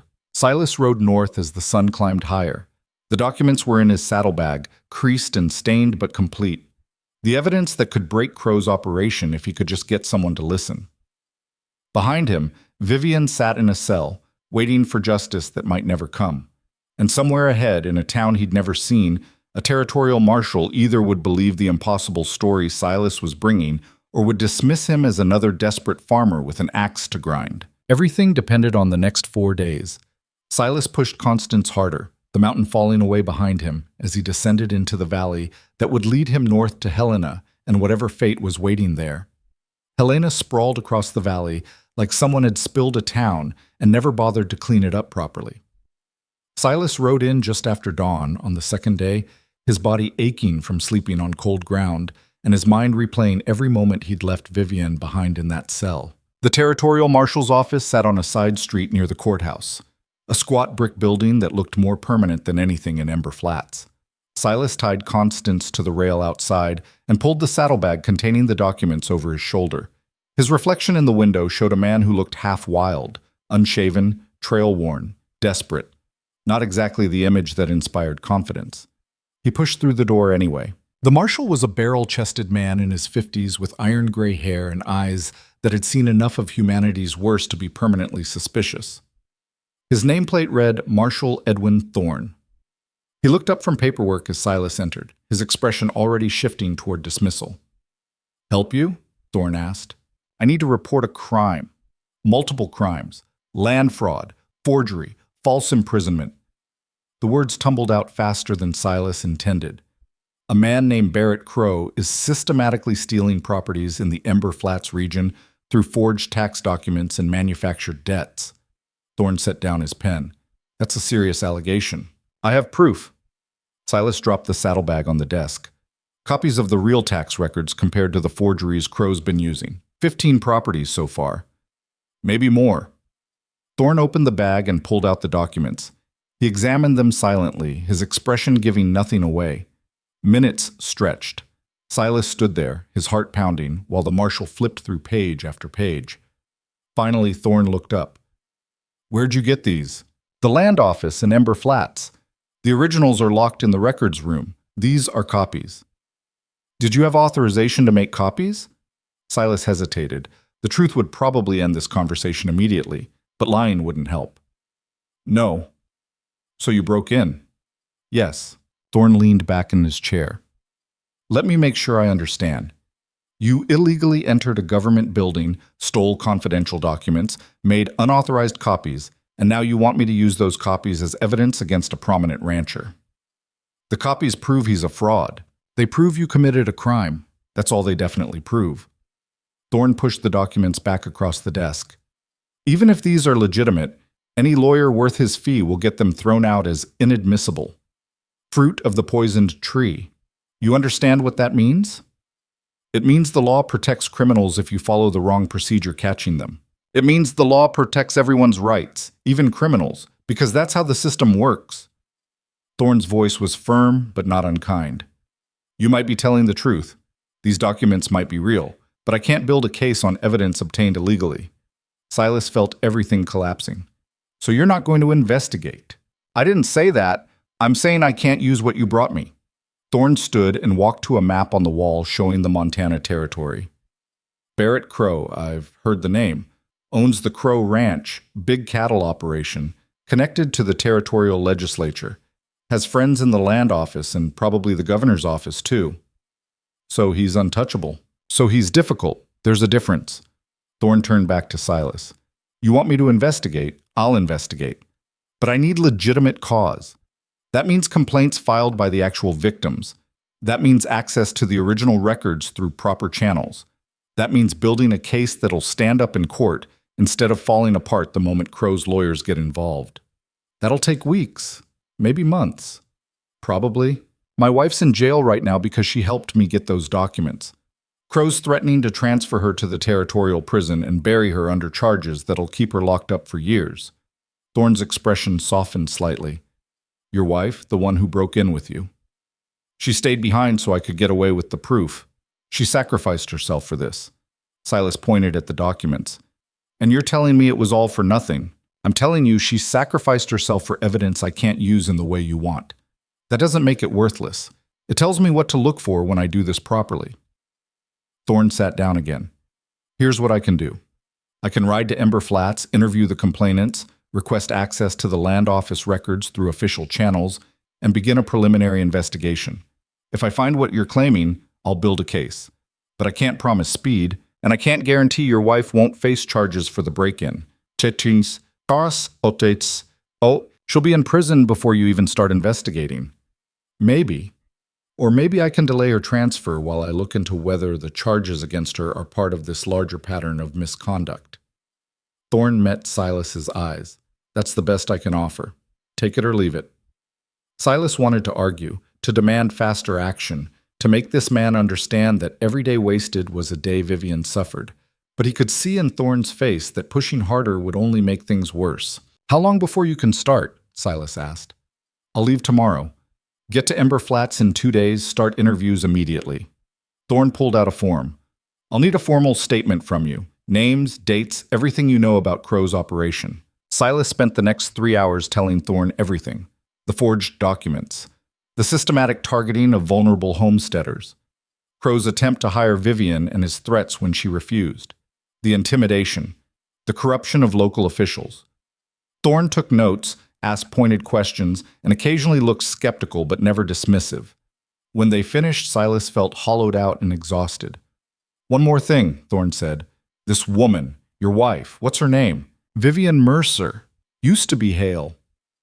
And you said she was purchased by someone named Garrick Stern before you bought her. Silas stiffened. I didn't buy her. I won her in a card game to get her away from Stern. Distinction without a difference in the law's eyes, but I'm not here to debate semantics. Thorne made another note. Stern filed the original claim on her, right, at Crow's encouragement? Yes. So Crow's been planning this for a while, using Stern's claim as leverage to force your wife to work for him. Thorne nodded slowly. That's useful. Shows premeditation. Shows a pattern of using legal mechanisms for illegal purposes. Does it help her? It might. If I can prove Crow manipulated the system to file false charges, I can petition to have her released pending investigation. Thorne looked at Silas. But you need to understand something. Even in the best scenario, this is going to take time. Your wife might be in custody for weeks, maybe longer. You need to be prepared for that. Silas felt something break inside him. He'd ridden 2 days, poured out everything he knew, and the best outcome was still Vivian locked up, while bureaucracy slowly turned. She told me to trust her, Silas said quietly. That's what she said. Trust her to survive whatever comes. Then trust her. Thorne stood and extended his hand. And trust me to do my job. It won't be fast, but it'll be thorough. Silas shook his hand and left the office feeling like he'd accomplished something and nothing at the same time. He had help now. Real help. But real help moved at the speed of law, and law moved like molasses in winter. He slept in a boarding house that night, the first real bed he'd had in days, but sleep wouldn't come. He kept seeing Vivian's face through the bars of that cell, kept hearing her voice telling him to go, to trust her, to not waste the proof. The next morning, he started the ride back to Ember Flats. Thorne would leave a day behind him, which meant Silas would get there first. He didn't know what he'd find when he arrived, but sitting in Helena waiting wasn't an option. He pushed Constance hard again, making the return trip in a day and a half by riding through the night. When he finally crested the last ridge above Ember Flats, the sun was setting and the town looked quiet. Too quiet. He rode straight to the jail. The deputy was outside, smoking a cigarette and looking nervous. Where is she? Silas demanded. The deputy dropped his cigarette. Mercer, you shouldn't be here. Where's Vivian? Transferred, yesterday. Crow filed the charges and the territorial judge ordered her moved to the prison in Deer Lodge. Silas felt the ground drop out from under him. Deer Lodge was 100 miles north, a fortress prison where territorial felons were held. If Vivian was there, getting her out would be nearly impossible. You let them take her, Silas said, his voice dangerous. I didn't have a choice. The order came from the judge. I'm just a deputy. Silas wanted to hit something, wanted to scream, wanted to burn the whole town down. Instead, he turned Constance around and rode toward Crow's ranch. He knew it was stupid, knew it would probably get him killed or arrested or both, but rage and desperation had pushed out everything resembling sense, and he needed to face the man who'd destroyed everything. The Crow Ranch sprawled across the valley floor, bigger than Silas had imagined. Cattle dotted the landscape. Buildings clustered around a main house that looked more like a mansion. Guards patrolled the perimeter, and Silas was stopped by 2 armed men before he got within 100 yards of the house. I'm here to see Crow, Silas said. He's not seeing anyone. He'll see me. Tell him Silas Mercer wants to talk about his wife. One of the guards went inside while the other kept a rifle pointed casually in Silas's direction. After 10 minutes, the guard returned and nodded. He'll see you, but you leave your weapons here. Silas handed over his knife and pistol. They led him inside to an office that was all dark wood and expensive furniture. Crow sat behind a massive desk, looking relaxed and pleased with himself. Mercer, I'm surprised you came back. Thought you'd be hiding on your mountain. You sent Vivian to Deer Lodge. I filed charges. The judge agreed they were warranted. Your wife broke the law. Now she's paying the price. The charges are fraudulent, same as your tax documents. Crow smiled. Prove it. I will. The territorial marshal's investigating. He's on his way here now. Marshal Thorne. Yes, I heard he might be sniffing around. I'm not concerned. Crow leaned back. See, the thing about investigations is they take time. And during that time, life goes on. Properties get foreclosed, people move away, evidence disappears. By the time Thorne finishes his very thorough, very careful investigation, there won't be anything left to find. The original records are still in the land office. Are they? Funny thing about records, they're remarkably fragile. Fires happen, floods, simple bureaucratic errors. Documents get lost all the time. Silas felt cold understanding settle over him. You're going to destroy them. I'm not going to do anything, but accidents happen. Crow stood and walked to the window overlooking his land. You cost me something, Mercer. I wanted your wife's expertise. I was willing to pay well for it. Instead, you turned her against me, stole from me, and created a situation that's forcing me to clean up loose ends I'd rather not deal with. So this is revenge. This is business. You made yourself my enemy. Now you're learning what that means. Crow turned back. Your wife will spend the next 10 years in Deer Lodge if she's lucky.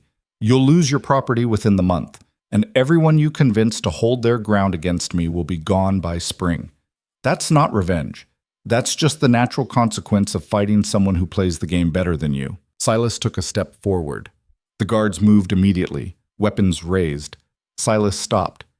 You haven't won yet, Silas said. Yes, I have. You just don't know it yet. Crow gestured to the guards. Get him out of here, and if he comes back, arrest him for trespassing. They threw Silas out of the ranch house and escorted him to the property line. He rode away with his weapons returned and his rage burning hotter than before. Back in town, he went to the saloon and found Howell, Margaret, and several other farmers gathered in a corner, talking in low voices. They looked up when Silas approached. Did you see the marshal? Howell asked. He's coming. But Crow moved faster. He transferred Vivian to Deer Lodge, and he's planning to destroy the original records before Thorne can get to them. Margaret's face fell. So we've lost. No. Silas sat down, his mind racing. We haven't lost. But we need to move now, tonight. Move how? Howell asked. The land office. We need to get the original records before Crow destroys them.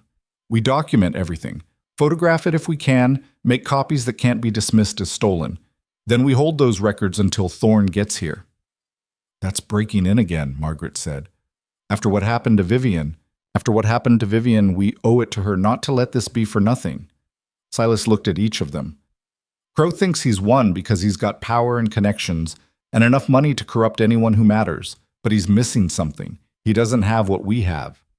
What's that? Howell asked. Each other. 15 families who've been helping each other survive for months. People who know the difference between legal and right. Silas leaned forward. Crow's alone. He's got hired men and corrupt officials, but he doesn't have loyalty. We do. And if we stand together, we can outlast him. The room was quiet. Then Howell nodded. What do you need? Everyone with a property claim Crow's targeting. We all go to the land office together. We make a public demand to see the records. We document everything in front of witnesses. And if Petrie tries to stop us, we don't back down. They'll arrest all of us, someone said. Maybe, but they can't arrest the whole territory. And if Thorne shows up to find half the community in jail for demanding to see public records that prove fraud, that's going to be hard for Crow to explain away. Margaret looked uncertain. This is a big risk. Everything's a risk. Staying, going, fighting, running. The question is which risk we can live with. Silas met her eyes. Vivian's in Deer Lodge because she believed these people mattered enough to sacrifice for. I'm asking you to believe it too. Slowly, one by one, they agreed. They gathered the next morning in front of the land office. 23 people. Every family Vivian had helped over the past months. They stood in a group facing the door while curious townspeople gathered to watch. Petrie saw them through the window and tried to lock the door, but Howell got there first and pushed it open. We're here to see our tax records, Howell announced loudly.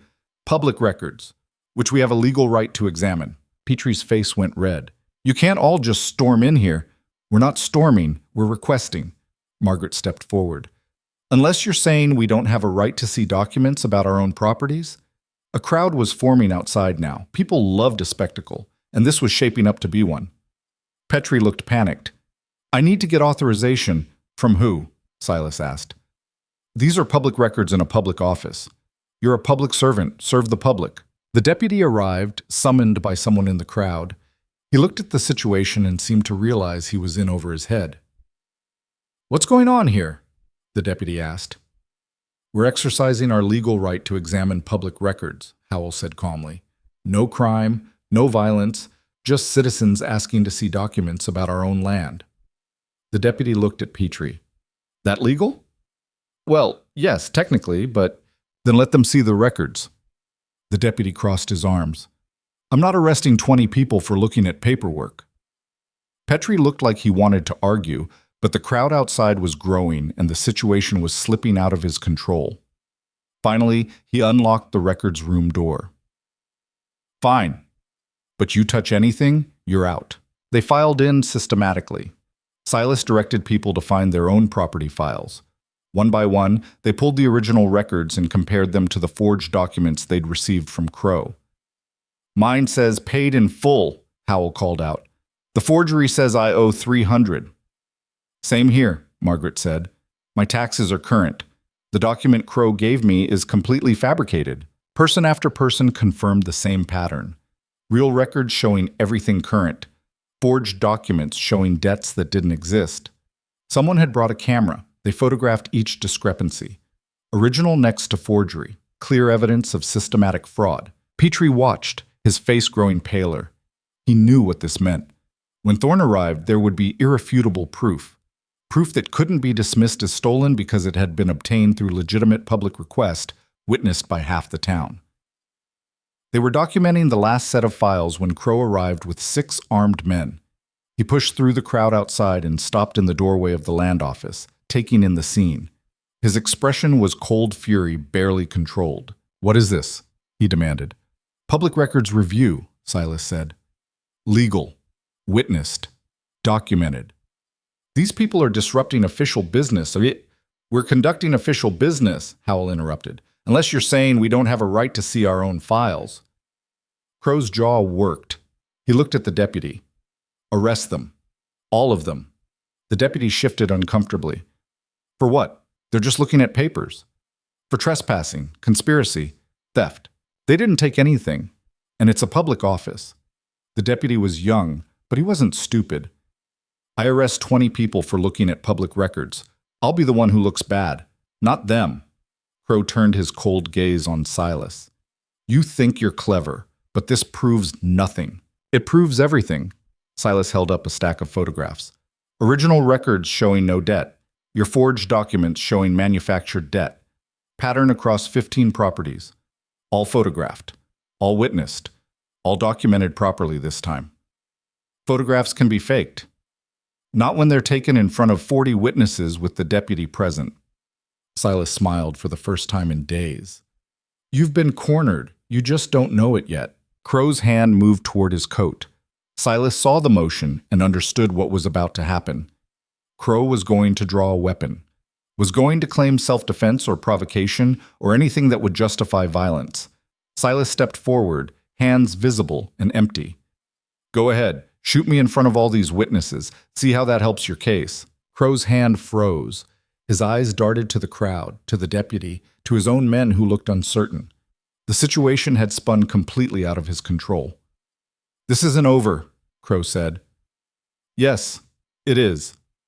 The voice came from the doorway. Marshal Thorne pushed through the crowd, his badge visible and his expression grim.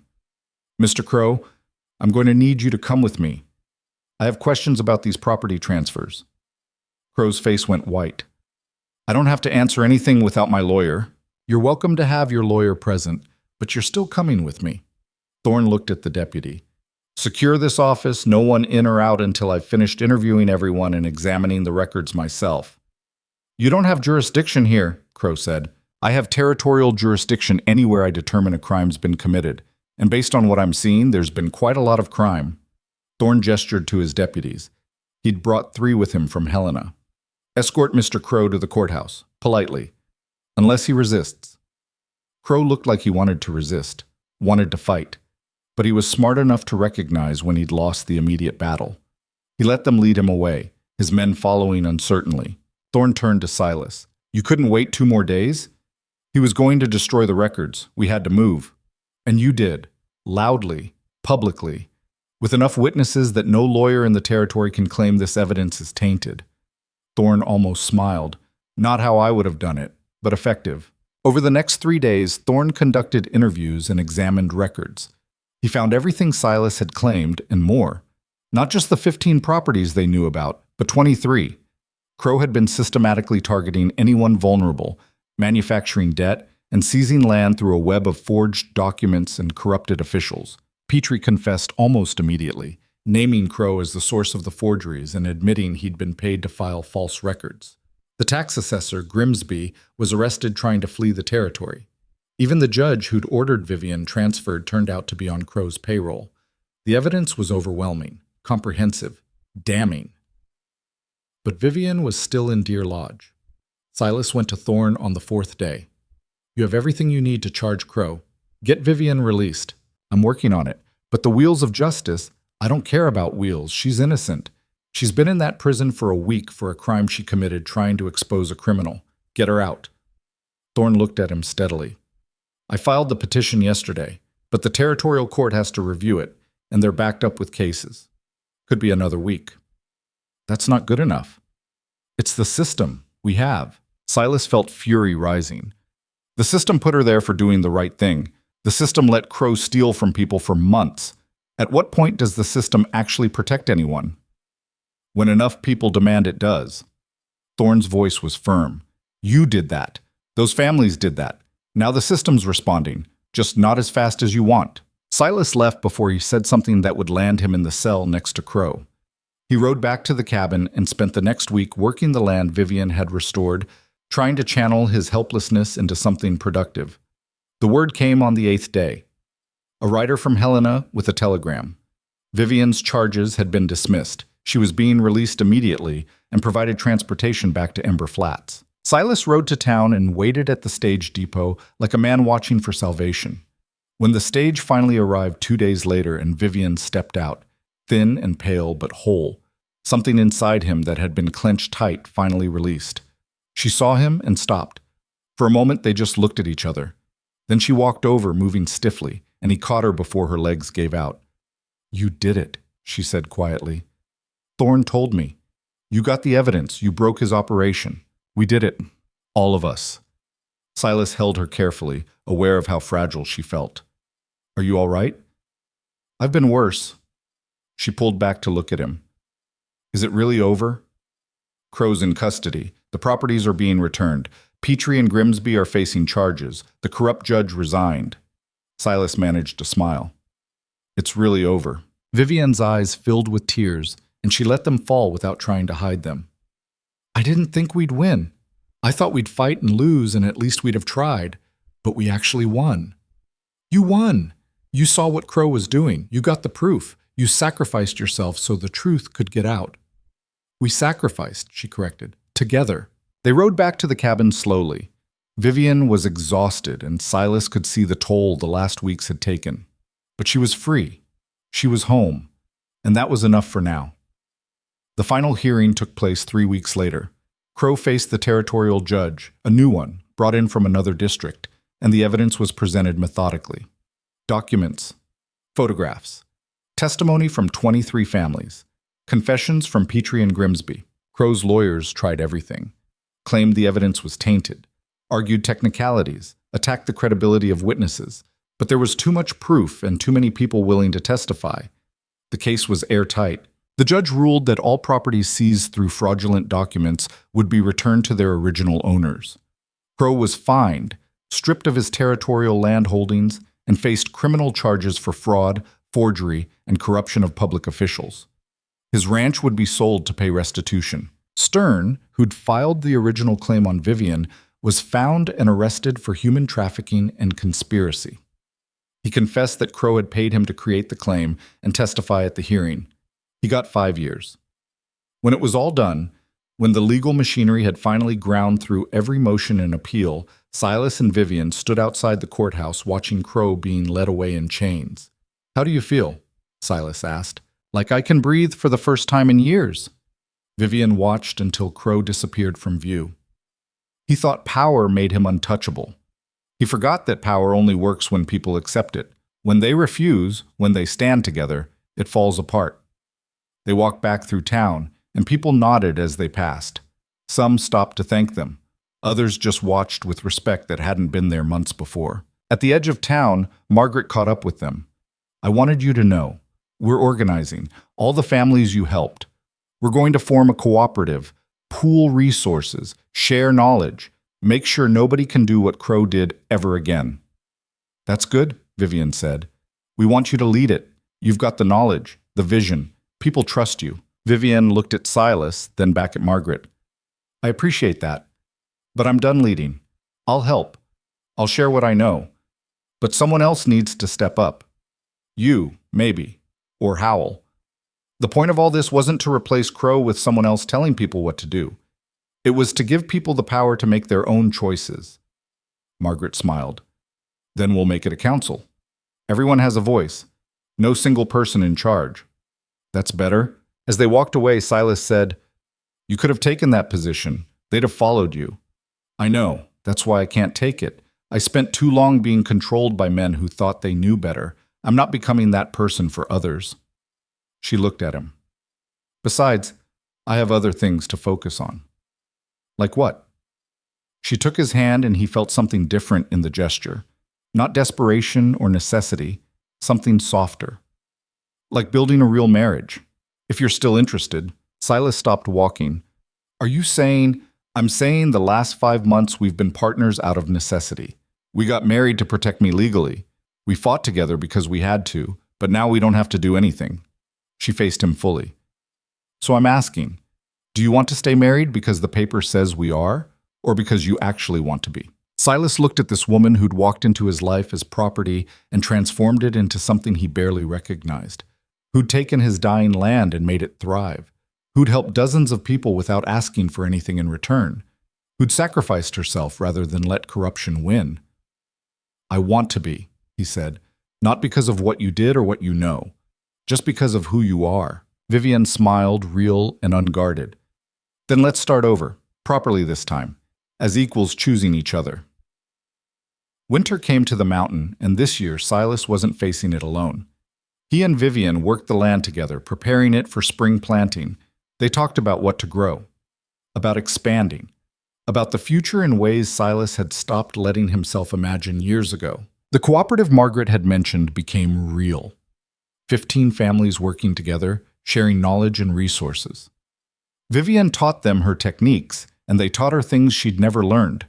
It became an exchange, a community built on mutual respect instead of exploitation. In February, during a cold snap that froze everything solid, Vivian told Silas she was pregnant. He'd been splitting wood when she said it, and he nearly took his own foot off with the axe. "You're sure?" "As sure as I can be without a doctor, which I'll see when the past clears." Silas set down the axe and just looked at her. She was wearing his old coat over her dress, her breath misting in the cold air, her cheeks red from wind. She looked nervous, hopeful, uncertain. "How do you feel about it?" he asked. "Terrified? Excited?" "Both." She moved closer. "I never thought I'd have this. A family, a home, a life that was actually mine to live. And now I do, and it's overwhelming. We'll figure it out. That's your answer to everything. It's worked so far." She laughed, and the sound carried across the snow-covered field. "Yes, it has." Spring came late that year, but when it finally arrived, it came with force. The cover crops Vivian had planted turned the field brilliant green. The irrigation system she'd designed brought water to every section. The soil, enriched and restored, produced growth like Silas had never seen. The first real harvest came in July. Wheat thick and golden, heads heavy with grain. More than enough to sustain them through winter with plenty left to sell. Silas stood in the field, looking at what had been barren rock just 2 years before, and felt something close to contentment. Vivian came out to join him, moving slower now with the pregnancy showing. She surveyed the field with the same critical eye she always had, then nodded. "It'll do," she said. "It'll do? This is the best crop this mountain's ever seen. Then next year we'll make it better." They were standing there when riders appeared on the trail. Silas tensed automatically, but he recognized Howell's gray mule. The old man rode up with Margaret and several others from the cooperative. "We've been talking," Howell said without preamble, "about recognition, about making sure people know what happened here wasn't just luck or accident." "What do you mean?" Vivian asked. Margaret dismounted and pulled out a rolled document. "We've drafted a petition to the territorial government requesting that you be recognized as an agricultural advisor, an official position, with resources to help other communities facing the same problems we faced." Vivian looked at the document, then at them. "I can't take an official position. I don't have formal education or credentials." "You have results," Howell said. "You've helped more people grow successful crops than any university expert. That's credential enough." "And if we don't push for this, someone else will take credit," Margaret added. "Some man with a degree who'll claim he developed these techniques. We want to make sure your name is attached to what you actually did." Vivian looked at Silas. He could see the conflict in her face, the fear of being put on display again, the desire to help, the exhaustion of always having to fight for recognition. "It's your choice," Silas said quietly. "But whatever you decide, I'm with you." She looked at the petition again, then at the field they'd restored together. "I'll do it. But only if it's clear this wasn't just me. It was all of us. Everyone who took a risk to stand against Crow. Everyone who chose community over self-preservation. That's the story that needs to be told." "We can do that," Margaret said. The petition was filed, and 3 months later, Vivian received official recognition from the territorial government as an agricultural consultant. Newspapers ran stories about the woman who'd helped restore dying land across the region. Requests came in from other communities facing similar struggles. Vivian took some of them. Not all. She was selective, focusing on places where her knowledge could make the biggest difference. And she always made sure to credit the communities she worked with, turning every success into a shared victory. In October, as leaves turned gold and the air grew sharp with the promise of winter, Vivian went into labor. It was long and difficult, and there were moments Silas thought he might lose both her and the child. But when it was over and the midwife placed a screaming, red-faced girl in Vivian's arms, everything else fell away. "She's perfect," Vivian whispered, exhausted and smiling. "She's loud," Silas said, but he was smiling too. They named her Sarah, after Vivian's mother. Sarah Mercer, born free in a home built by people who'd fought for the right to build anything at all. The years that followed weren't easy. Farming never was. There were dry seasons and wet seasons, years when crops failed despite everything they knew, times when money was tight and the future uncertain. But they faced it together, and that made the difference. The cooperative grew. More families joined. The techniques Vivian had pioneered spread across the territory and beyond. Other communities formed their own cooperatives, building networks of mutual support that made the kind of exploitation Crow had attempted much harder to sustain. Crow himself served 8 years of a 15-year sentence before dying of pneumonia in the territorial prison. By then, his empire had been completely dismantled, his land redistributed, his name a cautionary tale about the limits of power built on corruption. Stern died in prison too, though nobody made much note of it. Some people leave the world, and the world barely notices. As Sarah grew, Vivienne told her stories about what had happened. Not sanitized versions, but the truth. About being treated as property. About men who thought they could own other people. About the fight to reclaim her own life and the community that had made it possible. "Why are you telling me this?" Sarah asked when she was 8, old enough to understand but young enough to still believe the world was mostly good. "Because you need to know what freedom costs," Vivian said. "It's not something you're given, it's something you fight for. And once you have it, you protect it. Not just for yourself, but for everyone." "Did you protect it?" "I tried. We tried. Your father and me and a lot of good people who decided they'd rather risk everything than accept a world where people like Crow made all the rules." "Did it work?" Vivienne looked out at the field where wheat grew thick and strong, at the cabin that had expanded over the years into something approaching a real house, at the community that had formed in the valley below. "What do you think?" she asked. Sarah considered this seriously, the way children do when they're trying to understand big concepts. "I think it worked. Because we're here and we're free." "That's right. We're here, we're free. And that's worth protecting." On a spring morning 10 years after that first desperate night, when Silas had put $18 on a table to buy a woman nobody wanted, he stood in the same field Vivian had first examined with her critical eye. She was beside him, older now with gray starting to show in her dark hair, teaching Sarah how to read soil composition. "See how it crumbles?" Vivian was saying. "That means it's got good structure. Not too wet, not too dry. The organic matter you can see here, that's what feeds the plants." Sarah, now 15 and already showing signs of having inherited her mother's sharp mind and her father's stubbornness, nodded seriously. "And if it was too wet?" "It would stick together. Clump. You'd need to add sand or compost to open it up." Silas watched them, these two people who'd become his entire world, and felt something he'd thought he'd lost forever after his brother died. Purpose. Not just survival, but meaning. A reason to wake up that went beyond simply making it through another day. Vivian looked up and caught him watching. "What are you thinking about?" "About how I almost walked away that night, in the saloon, how I almost just finished my drink and left because getting involved seemed like more trouble than it was worth." "What changed your mind?" "I don't know. Maybe I was tired of watching terrible things happen and doing nothing. Maybe I was tired of being half dead inside. Or maybe I just got lucky and made one decent choice in a lifetime of avoiding them." Vivian stood, brushing dirt from her hands. "It wasn't luck. It was courage. Even if you didn't feel courageous at the time." "I didn't. I felt like an idiot gambling away money I needed for seed. Well, look what that seed money bought." She gestured at the field, at Sarah, at everything they'd built. "Not a bad return on investment." Sarah looked between them. "Is this one of those moments where you're going to get all sentimental and embarrassing?" "Probably," Silas said. "Then I'm going to go check the irrigation channels." She walked off, trying to look annoyed but smiling despite herself. Vivian moved closer to Silas, and he put his arm around her. They stood there looking at the land they'd brought back from death, at the community they'd helped build, at the future they'd made possible through nothing more complicated than choosing to fight when fighting seemed impossible. "Do you ever regret it?" Vivian asked quietly. "Everything that happened? The fight? The risk?" "Every single day," Silas said honestly. "I regret that you had to suffer, that you spent time in that prison, that we had to fight it all instead of just being left alone to live our lives. But I don't regret the outcome. I don't regret that we won, and I don't regret choosing you over the easier path of walking away." He looked at her. You changed everything. Not just the land, me, the whole territory eventually.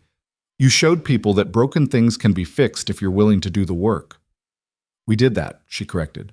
Together. Together, he agreed. They stood there as the sun climbed higher, warming the field and promising another season of growth. In the distance, Sarah was examining an irrigation channel, already thinking about improvements. In the valley below, smoke rose from chimneys where families woke to another day of work and hope and building something that would outlast them. And on the mountain where a man had once lived alone with his failure and his grief, life had come back. Not perfect, not easy, but real, and worth every sacrifice it had taken to achieve. That night, after Sarah had gone to bed and the cabin was quiet, Vivian sat at the table writing in the journal she'd started keeping.